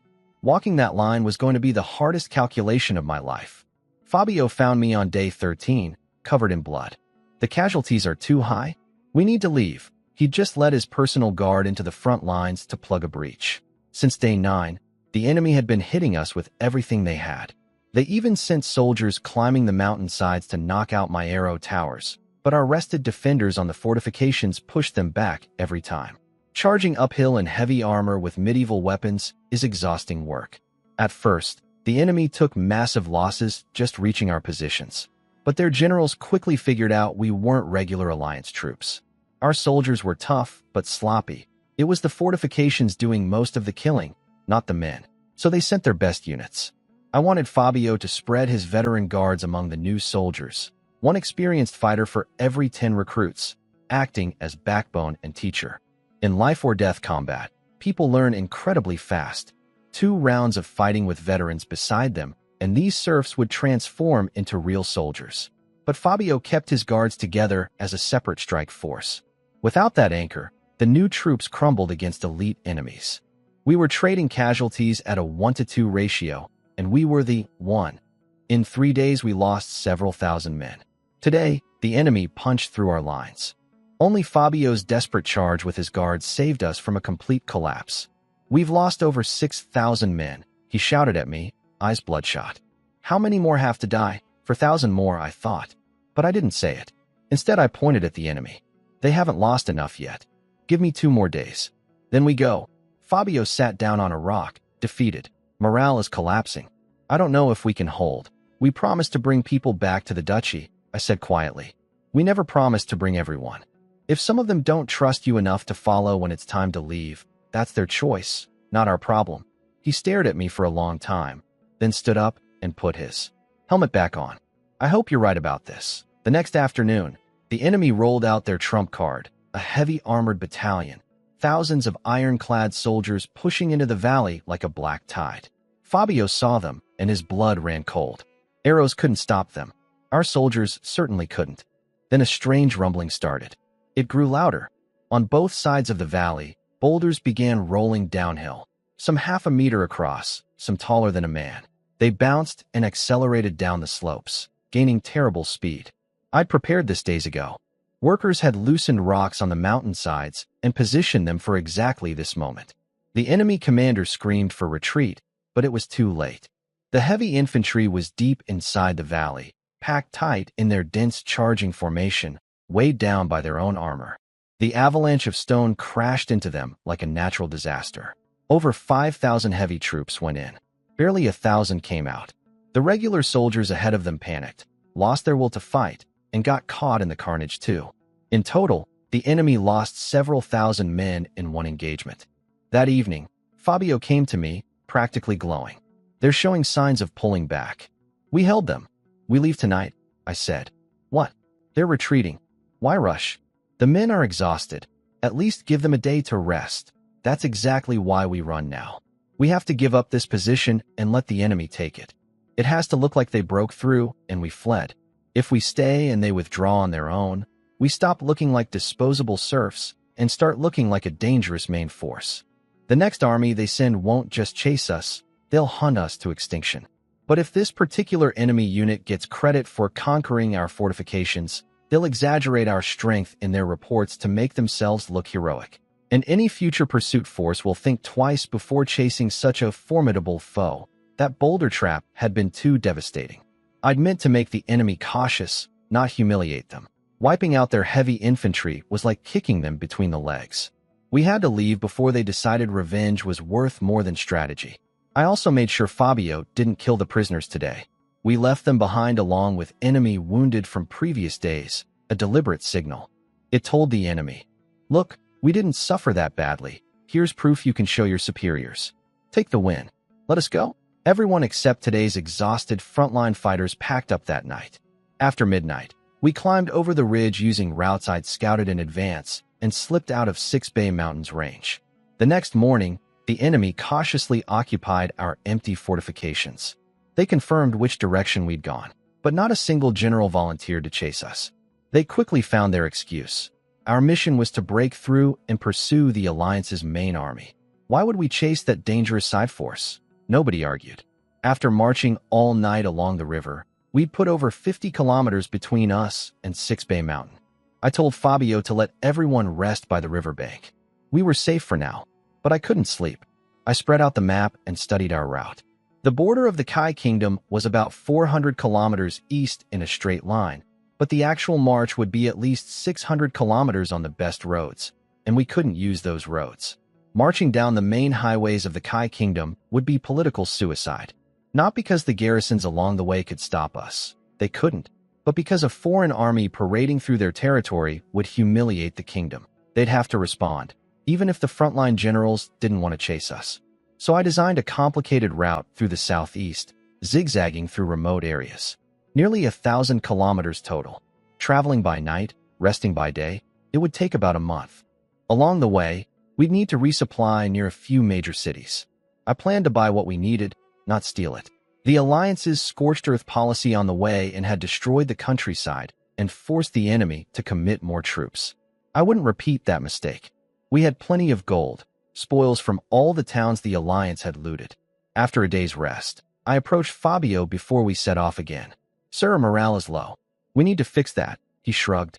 We're retreating. Low morale is normal. We're not going to fight. So what does it matter? I pointed at the troops assembling in the distance. What do you see? An army. What else? No? That's the foundation of your rise.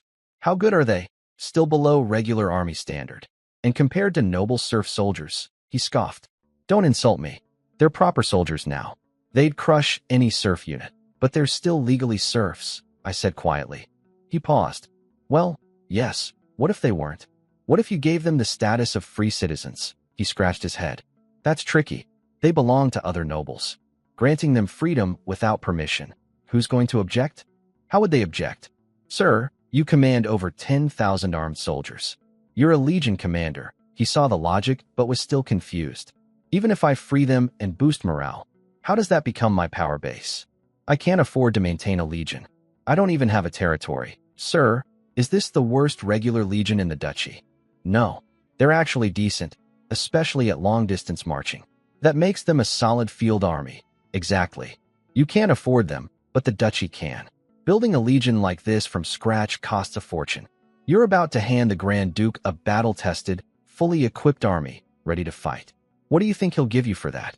At minimum, a hereditary viscountcy, and that would be him being cheap. Fabio's breathing quickened. You're right. And the promises I make to the soldiers become the Duke's promises. The other nobles can't blame me. Once I deliver the legion, I officially join the mid-tier nobility. Sir, I think you're missing my point. I'm saying you keep this army. Don't give up command. You can't afford them? Someone will fund you.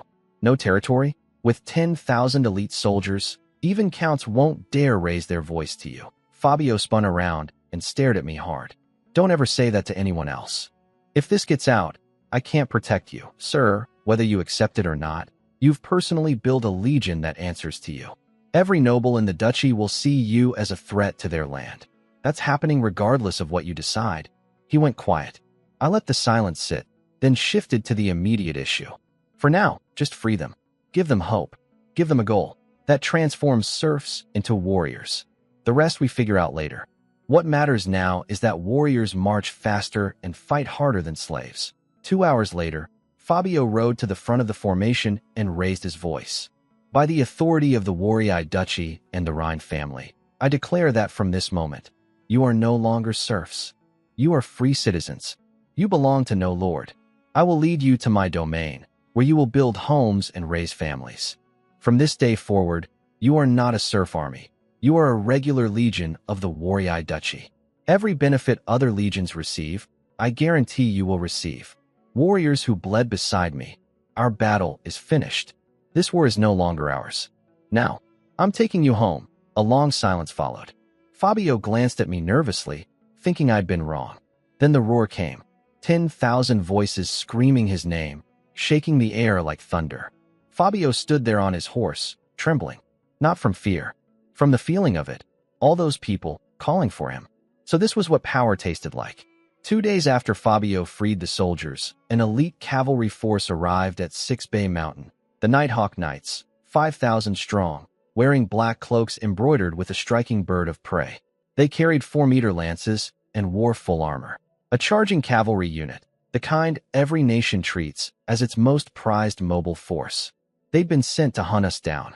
But while they were talking with the defending general at our old fortifications, a royal messenger arrived with new orders. The Nighthawk Knights wheeled around and galloped southwest, reassigned to chase the Alliance's main army instead. Among those riders was a soldier named Obion, burning with hatred for the Alliance that had killed his family. My father. We passed within miles of each other and never knew it. At least fate spared us the horror of father fighting son. I knew nothing about any of this. I was focused on reaching our first resupply point, Tombstone City, 2 days away. My whole plan depended on how the local nobles reacted. When we arrived in the area, the city was in a panic. The local lord, Saxony, had gathered all the surrounding nobles in his castle to discuss what to do. According to what I pieced together later, the meeting was a circus. Every noble talked tough about fighting the invaders, starving us out, holding the walls. But not one of them volunteered to actually go outside and fight. These were the same men who bragged at every banquet about their battlefield exploits, stories that grew more heroic with every glass of wine, especially when ladies were present. Now that a real enemy was at their gates, they'd all abandoned their own castles and run to Tombstone City, claiming they'd come to discuss strategy. Lord Saxony was furious but kept his composure. He presented them with my message, a letter offering to buy supplies at fair market price. We weren't here to conquer or destroy. We just wanted food, a day or two of rest, and then we'd leave. The nobles immediately dismissed it as a trick. They're out of supplies. Starve them out. Bloodless victory. Saxony then shared the second part of my message. If nobody would trade with us, we couldn't guarantee we wouldn't start raiding.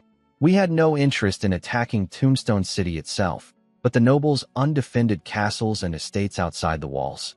Those would make easy targets. The room went dead silent. After a long, awkward pause, an old viscount named Grass cleared his throat. Well, they're offering fair prices. They're merchants, really, not an army. Perhaps trading with them isn't the worst idea. Others quickly agreed. The question shifted to logistics, how to conduct the trade safely and ensure both sides kept their word. They'll send an envoy, Saxony told them. Someone to work out the details. Back at our camp, Fabio was not happy with my plan for that envoy. Absolutely not. You're not going. If something happens to you, it's not worth it. Someone has to go meet them face to face, I said. Then send someone else. Not a child. I shook my head. Only I know every detail of this plan. Sending anyone else means either briefing too many people or risking mistakes. And think about it. I'm a kid. They have no reason to kill a child. When I walked into Tombstone City, I played the part of a scared little boy perfectly. Lord Saxony frowned at me. They send a child? This shows no sincerity. I made my lip tremble. Yes, sir. I'm just a prisoner they captured. They're threatening my sister to make me deliver their message. The old Viscount Grass smiled gently. Don't be afraid, child. You're from the Kai Kingdom? I nodded. Yes, sir, from South Mouse Village. Nobody had heard of it.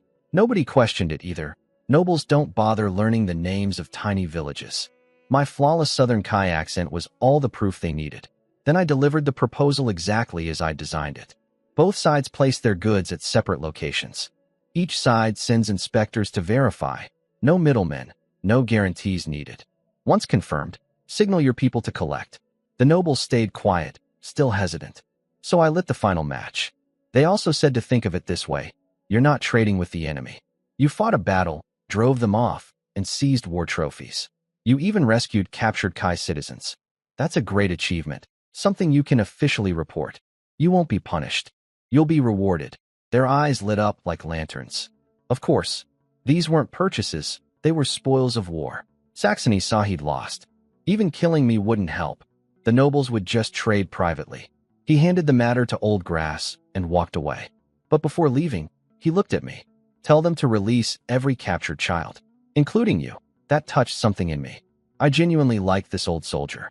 But it was too late for me. I was bound too tightly to Fabio's fate. 3 days later, I led the nobles' agents to the exchange point. Dozens of prisoners and 2 carts of gold and silver were waiting. They verified everything, signaled their people, and cavalry came to haul it away. A knight asked me before leaving, "Are you sure you won't come with us? We can send someone else to tell them where to pick up their goods." I squeezed out tears. I can't. They still have my sister. He sighed and let me ride away on my mule. That afternoon, mountains of supplies rolled into our camp. The next day, we moved on as promised. With one successful trade under our belt, the rest came easier. I'd even arranged for the Tombstone nobles to write informal letters of introduction. No official seals, just personal notes to friendly nobles along our route, vouching that we were trustworthy trading partners. Fabio bought his way forward with gold. Most local nobles were happy to deal. A few stubborn ones tried to fight us instead. They got crushed. The new army was transforming, shedding its serf mentality, developing the discipline and aggression of real soldiers. Somewhere along the way, our force earned a name, the Iron Wall Legion. Fabio loved it and made it official. Here's the beautiful irony of our trading scheme. Every noble who traded with us reported it as a military victory. They'd defeated the fearsome Iron Wall Legion and captured valuable war spoils. To make their story convincing, they exaggerated our strength. Each retelling made us sound more terrifying. And the few who actually fought us and lost, they exaggerated even more to explain their defeat. By the time we'd been marching through Eastern Kai Kingdom for 2 months, fighting a dozen skirmishes, the Iron Wall Legion had become legendary. According to official reports, we'd suffered over 6,000 casualties. But here we were, still over 10,000 strong. The kingdom's military must have been confused. Was this some kind of super legion with 20,000 men? The truth was simpler. The nobles had been lying through their teeth the whole time. When we finally approached the border, we hit a wall. The Kai Kingdom's border garrison was nervous. They'd heard the legends and didn't want to fight us. But letting us pass without resistance would be impossible to explain to their superiors. Then a kingdom legion of 7,000 arrived from the south with orders to join the 6,000 border troops and destroy us.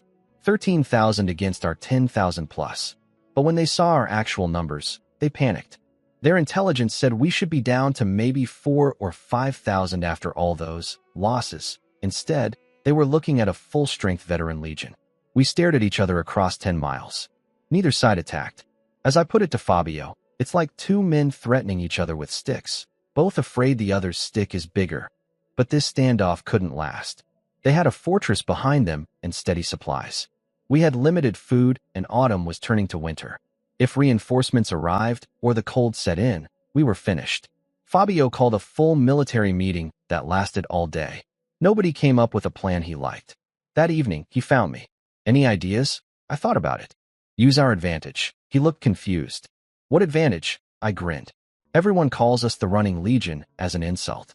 But that's exactly what we're good at. They're trying to block us, so we make them chase us. Let's see who runs better. His eyes lit up. We outrun them back across the border? Not yet. There's still a river to cross. If we try to ford it with an intact enemy army behind us, they'll slaughter us halfway across.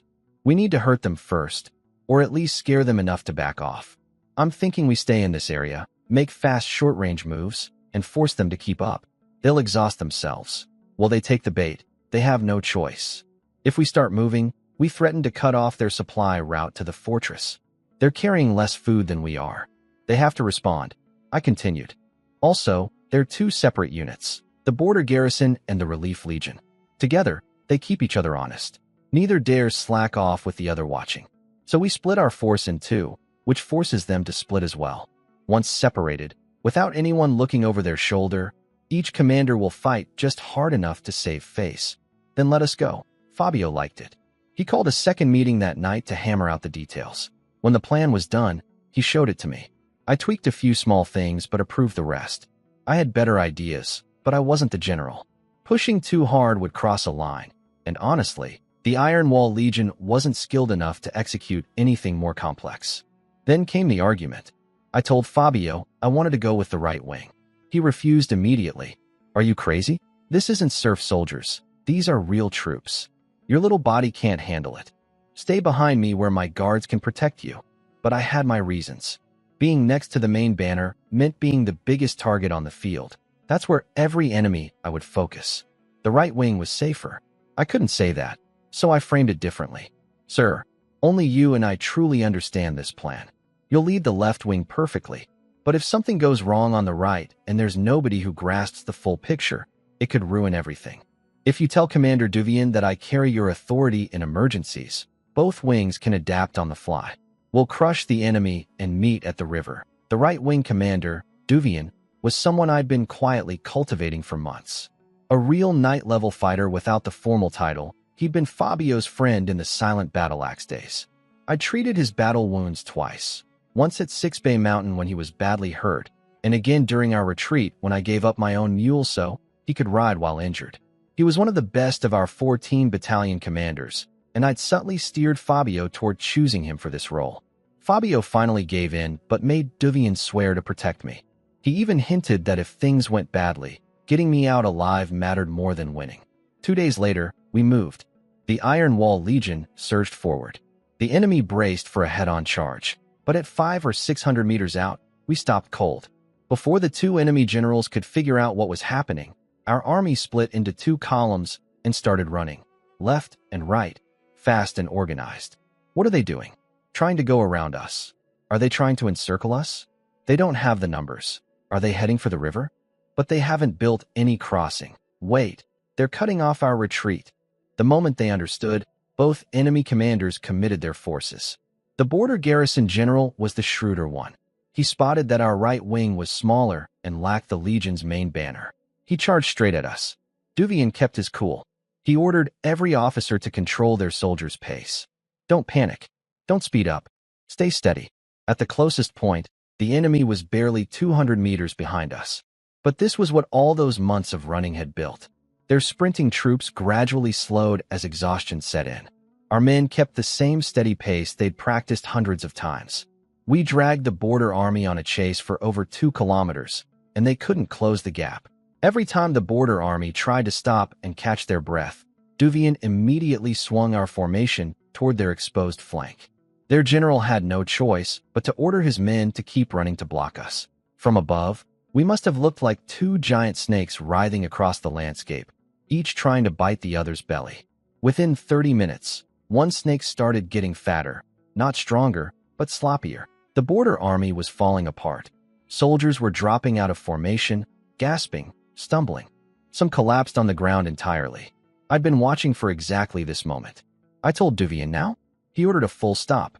Front became rear, the whole column spun around, and in barely 10 minutes we had a proper attack formation. The border general saw what was coming and blew his horn for a defensive line, but his men were scattered and wheezing. By the time our front ranks started pushing forward, half his soldiers still hadn't found their units. The Iron Wall Legion's vanguard punched through their defense like a spear through paper. Our men had developed a habit from all those months of running together. If you got separated, you merged into the nearest squad. In battle, this translated perfectly. We fought in 100-man blocks. If a block got too big, officers instantly split it into 2 standard formations. If soldiers fell out, they joined the closest group. It was simple, but against an exhausted, disorganized enemy, it was devastating. The border troops outnumbered us, but numbers mean nothing when your men can barely lift their weapons. Our 100-man squares rolled through them, long spears thrusting in unison. The border general threw in his personal guard and his 1,000-man cavalry unit in desperation. Following my instructions, Duvian held back our 500 cavalry. Instead, he sent several infantry blocks to seal the direction the enemy cavalry was trying to break through. Once boxed into the chaotic melee, cavalry without speed was no better than infantry. Our shielded spear formations began squeezing their riding room down to nothing. 2 hours into the fight, I led my own 100-man squad into the battle. These were my personal unit, former serfs who'd been running with me since the Wildfield City camp. I trained them in formation changes, used them as my messengers at Six Bay Mountain, and as my bodyguards during the trading missions. When stubborn nobles refused to deal, these men delivered the violent persuasion. They weren't the strongest unit in the Legion, but they were the ones I could command most naturally. None of them had ever treated me like a child. Our mission was to push the border general into a specific position. We carried large shields and long spears, with just short swords for backup. In close combat, reach is king. I directed the formation forward, spearing aside every border soldier in our path without chasing anyone. We drove straight at the enemy's main banner. After hours of fighting, most border troops were too tired to resist a fresh unit. Their defensive circle around the general, about 700 men, was already cracking under pressure from all sides. When my squad hit them, the line tore wide open. Then the real fighting started. I blocked a sword slash with my shield, got knocked backward, and thrust my spear into the gap between an enemy's helmet and armor. As I pulled the spear free, a greatsword chopped through the shaft. The armored soldier swung upward at my shield arm. I smashed the broken spear handle into his face, forcing him to flinch, then caught his blade on my shield. I stepped in close, drew my short sword in a reverse grip, and drove it sideways through his neck. Blood sprayed as I pulled it out. Before I could adjust my grip, another sword came crashing down. I blocked with the reversed short sword, but the impact slammed the blade into my own shoulder. The attacker pressed down harder, forcing me to one knee. His heavy sword bit half a centimeter into my blade.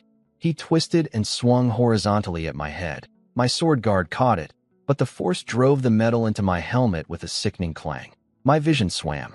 Fighting through the dizziness, I bashed his sword arm with my shield.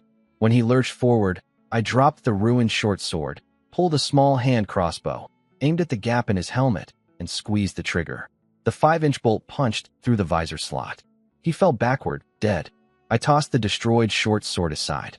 The leather armor on my shoulder was sliced open, showing the chainmail underneath. I rolled my left shoulder. A spike of pain told me the shoulder blade was probably fractured. Adrenaline buried the sensation almost instantly. I picked up the dead man's longsword and charged at the next enemy rushing toward me. All I had to do was buy time. My spear formation was cutting through to reach me. I just had to survive until they arrived. My plan was straightforward. My 100-man squad would tear open the enemy's defensive circle, and the rest of our troops would pour through the gap. It started fine, until several actual knights charged out at us.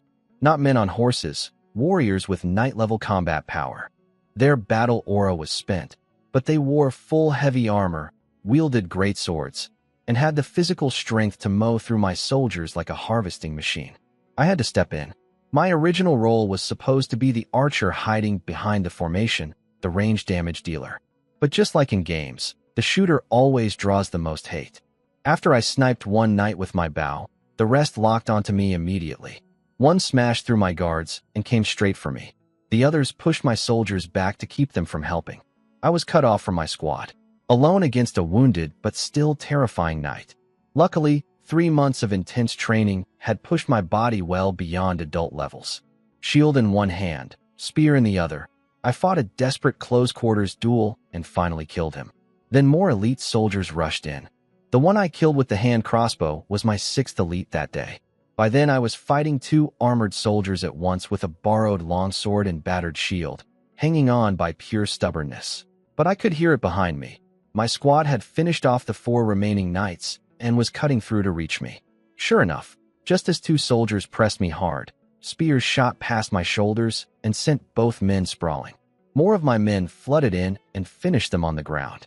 They tried to shield me, but I shoved them aside and pointed my sword at the enemy's command banner. Forget me. Push forward. Cut that flag down. Minutes later, I climbed over a pile of bodies and slashed the banner down with one swing. The border general was already gone. His guards had dragged him out when I breached the inner circle. We'd planned this. Duvian had intentionally left an escape route. We wanted the general alive and running, not cornered and fighting to the death. But his soldiers didn't know he'd escaped. My guards screamed in the Kai Kingdom tongue, "Your commander is dead. Surrender and live." The border army broke. Total rout. Duvian sent our 500 cavalry to chase and scatter them. By dusk, our right wing regrouped, did a quick sweep of the battlefield, and marched toward the border river. 2 days later we arrived and immediately started building rafts. A day after that, Fabio's left wing caught up. He'd crushed the other enemy force too. He wanted to rest. I said no.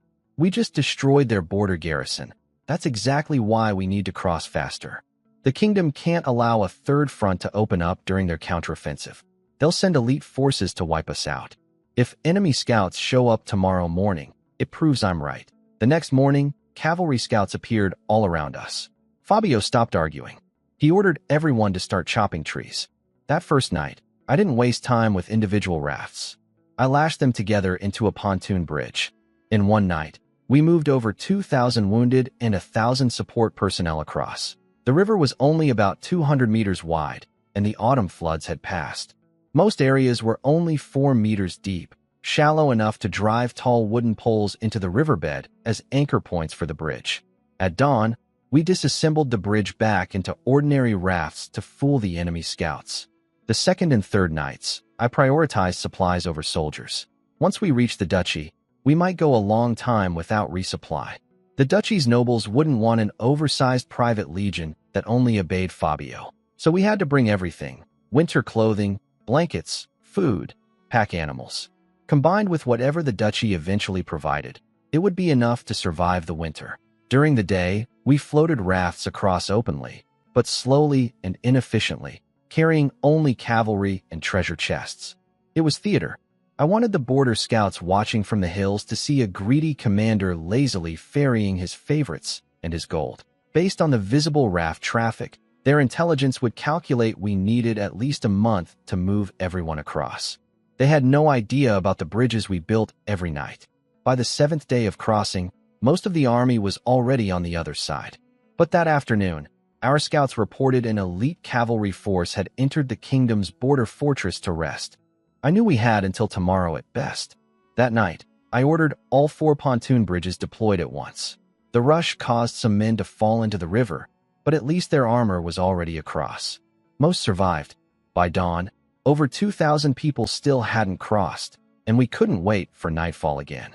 I switched to daytime crossing. The border scouts immediately figured out what was happening and launched signal flares. I told Fabio to go across first. He refused to leave.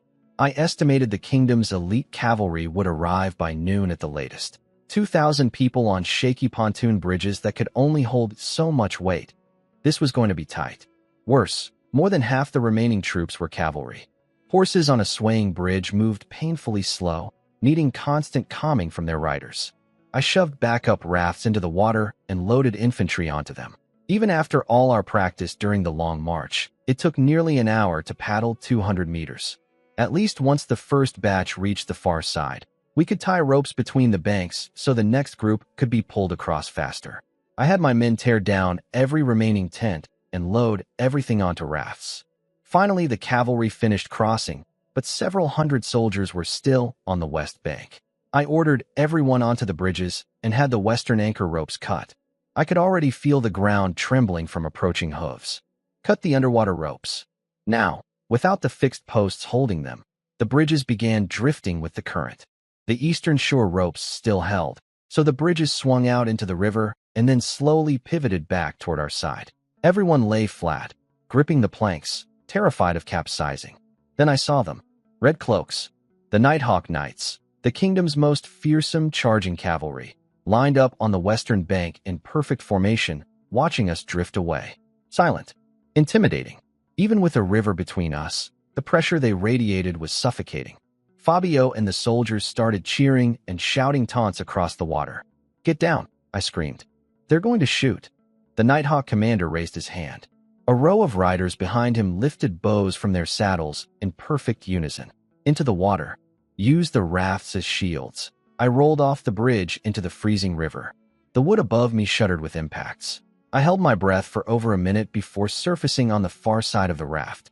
It looked like a pincushion, arrows bristling from every inch of wood. Around me, soldiers were pinned to their rafts by arrows. Bodies floated in the current. They kept shooting. I gulped air and dove back under. 2 more rounds of breathing later, I felt mud under my feet. The water was only shoulder deep near the bank. I surfaced and swam to shore.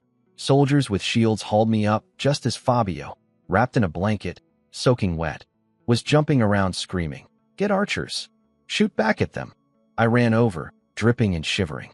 "Sir, stop. We made it across. That's the biggest insult we could give them.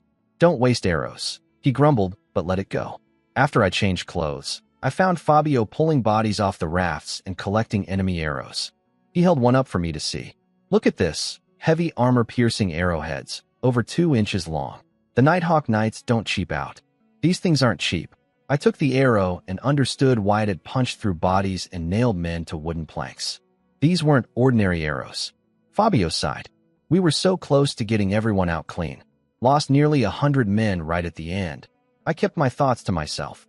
"This was your fault. The enemy was ready to let us go. Your soldiers' taunting provoked that volley. Without armor, everything had been sent ahead. We were completely exposed.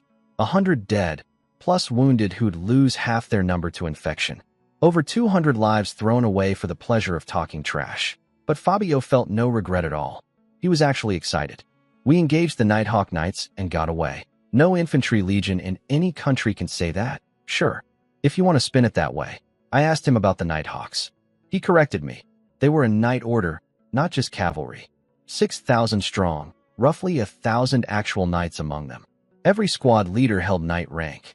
The rest had all received formal knight training. No infantry dared face their charge without fortifications. They were on the same level as the Billier Kingdom's Red Eagle Knights, true battle deciders.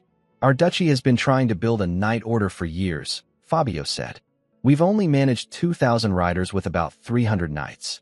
Nothing compared to the real thing." He clapped my shoulder. "Anyway, we made it home. Time to rest." I took one last look across the river at those silent red-cloaked riders, standing in their flawless formation. That was the kind of army I wanted to build someday. After crossing the river, we rested 2 days and marched again. When we emerged from a forest, a duchy outpost spotted us and lit signal fires in panic. But we weren't enemies. We were coming home. Fabio showed his official seal and alliance commission papers. The outpost captain couldn't verify them, so he reported up the chain. Days later, a noble officer came, checked Fabio's credentials, and said he couldn't authorize our entry either. We could camp nearby while they figured it out. We waited and waited. Half a month passed. Snow started falling. The duchy still hadn't responded. Fabio went to the border fortress commander, practically begging for winter supplies. The commander claimed they had nothing to spare. Fabio knew that was a lie. Every border fortress stockpiled enough food for 8,000 people to survive a 3-year siege. But he held his temper, declined an invitation to stay in the fortress alone for winter, and came back to camp. I told him not to pick fights with small men. The fortress commander is just following orders. The people blocking us are much higher up. We still have money. Let me take some men to Iron Pit City nearby and buy what we need. 5 days after I left with a dozen guards to purchase supplies, everything fell apart. Halfway to the city, we encountered cavalry scouts from the border fortress. They had orders to bring me to meet someone. I guessed it was the Grand Duke's envoy, wanting to use me as a go-between to negotiate terms with Fabio. Before I could even agree, a figure exploded out of the shadows behind the cavalry. In seconds, several riders had their throats cut without even raising a hand. I knew instantly this was a professional, a real combat specialist. I ordered my guards into formation and reached for a signal flare. The attacker knocked it from my hand before I could fire it. My men were battlefield veterans, but against this ghost-like assassin, they didn't last long. I managed a few exchanges before he disarmed me and knocked me unconscious. I woke up in a cave. The man said nothing. He ignored my questions completely. He didn't hurt me further, but he searched me thoroughly, confiscating every hidden tool and weapon I carried. Every day, he gave me food and water, laced with something that kept me too weak to move. Days passed. Then one morning, he dragged me out of the cave and sat me on the ground to watch something in the distance. The Iron Wall Legion was storming the border fortress. A hooded man crouched beside me. See? Quite effective, isn't it? When I stayed silent, he laughed. Clever kid. So you figured out why Sir Fabio had you captured, right? He needed a reason to attack. Your death gave him one. I spoke quietly. You work for Count Obakin. You're here to eliminate me as a liability. Fabio didn't order this. He's too soft for that. I understood now what had happened while I was gone. Fabio had sent Duvian to look for me. They found bodies, my guards, destroyed beyond recognition, but clearly our people. One body was roughly my size. The evidence pointed to the fortress's cavalry scouts. Whether Fabio truly believed I was dead, or just needed to believe it, the result was the same. He gathered his officers. He asked them who they were. They roared back. The Iron Wall Legion. He asked them whose legion it was. Yours. Then he told them about the insult. No supplies, no campsite, no permission to move, and now his people were being murdered. He drew his sword and asked what should be done. Fight, they screamed. The next morning, the Iron Wall Legion smashed into the border fortress. The garrison didn't stand a chance. Watching from the hillside, powerless and drugged, I realized the trap I was caught in. Count Obakin had orchestrated everything. He needed Fabio to seize the fortress. It gave his son a real power base and forced the duchy to negotiate seriously. But Fabio would never attack fellow countrymen without cause.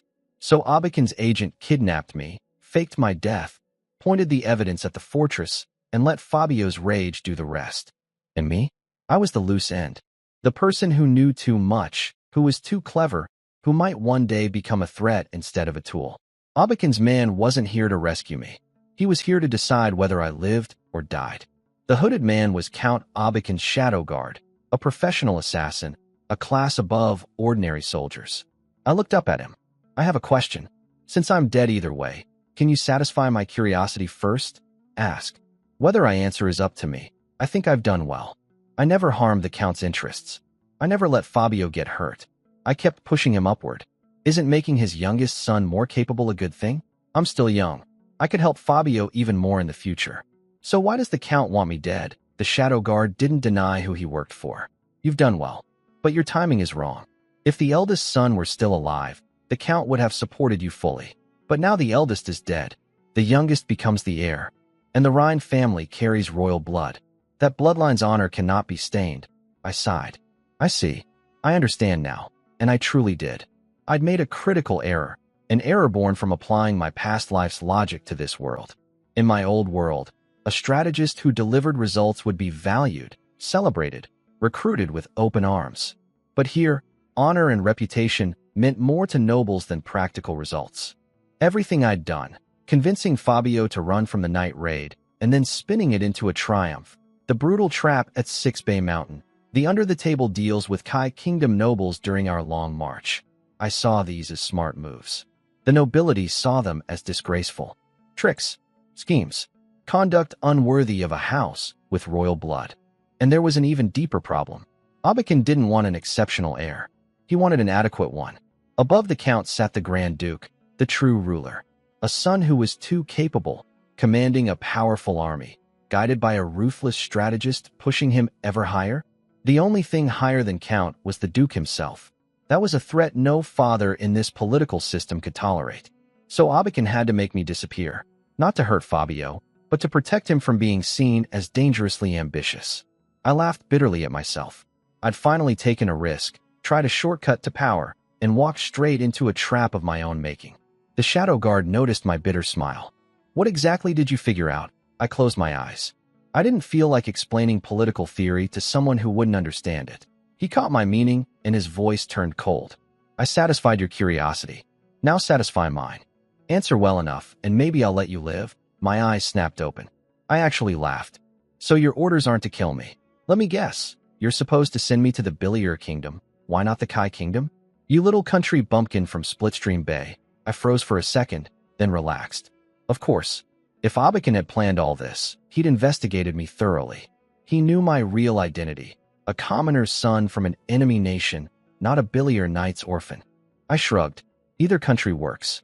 I can live anywhere. The Count said to let you go. He didn't say you had to leave in one piece. Missing a few parts, he wouldn't mind." I cooperated immediately. "What do you want to know? Why the Count didn't kill me? Why he had you kidnap me? Why he framed the border garrison?" So I explained everything. Abakan couldn't kill me because Fabio had sworn an oath using the Rhine family name to protect me. Breaking that oath would damage the family honor he was trying to preserve. The kidnapping and framing served a different purpose. It gave Fabio a reason to attack the fortress. That act of rebellion would become a mark against him, something the Grand Duke could punish lightly, while other nobles would see as proof that Fabio was hot-headed and reckless. That perception would actually protect him. Nobody fears a fool. It would give Abakan room to quietly maneuver his son into the heir's position without alarming anyone. After I finished, I offered 2 parting gifts. "Tell the Count, keep the Iron Wall Legion intact. It will be the foundation of Fabio's power." Then I looked at the Shadow Guard. "And for you personally, you're a shadow who knows too many secrets. That's a dangerous position. I'd suggest less curiosity in the future." He scowled. "Worry about yourself. I'm taking you to the Billier Kingdom. Behave on the road, or I'll cut out your tongue. And don't show your face in the duchy for 10 years. If you do, this place becomes your grave." I nodded agreeably. 10 years. Sure. In my mind, I figured 6 years at most before I could snap this man's neck with my bare hands.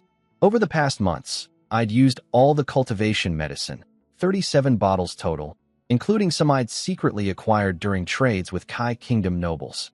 That amount should have been more than enough to push an ordinary person to knight rank. But while my body had grown incredibly strong, I still couldn't feel any trace of battle aura. I had 2 theories. Maybe my body was still too young, my meridians or organs not mature enough to generate aura. Or maybe, deep down, my materialist soul from my old world couldn't fully embrace this world's mystical cultivation. Some part of me still doubted it was real, and that doubt was blocking me. Either way, I was getting stronger every single day. I wasn't worried. As for the 10-year exile, I didn't care much. By then I'd be an adult with accomplishments of my own. If the Billier Kingdom treated me well, maybe I'd stay. If not, I could always come back and grab onto Fabio's coattails. The game was far from over. 3 months of walking.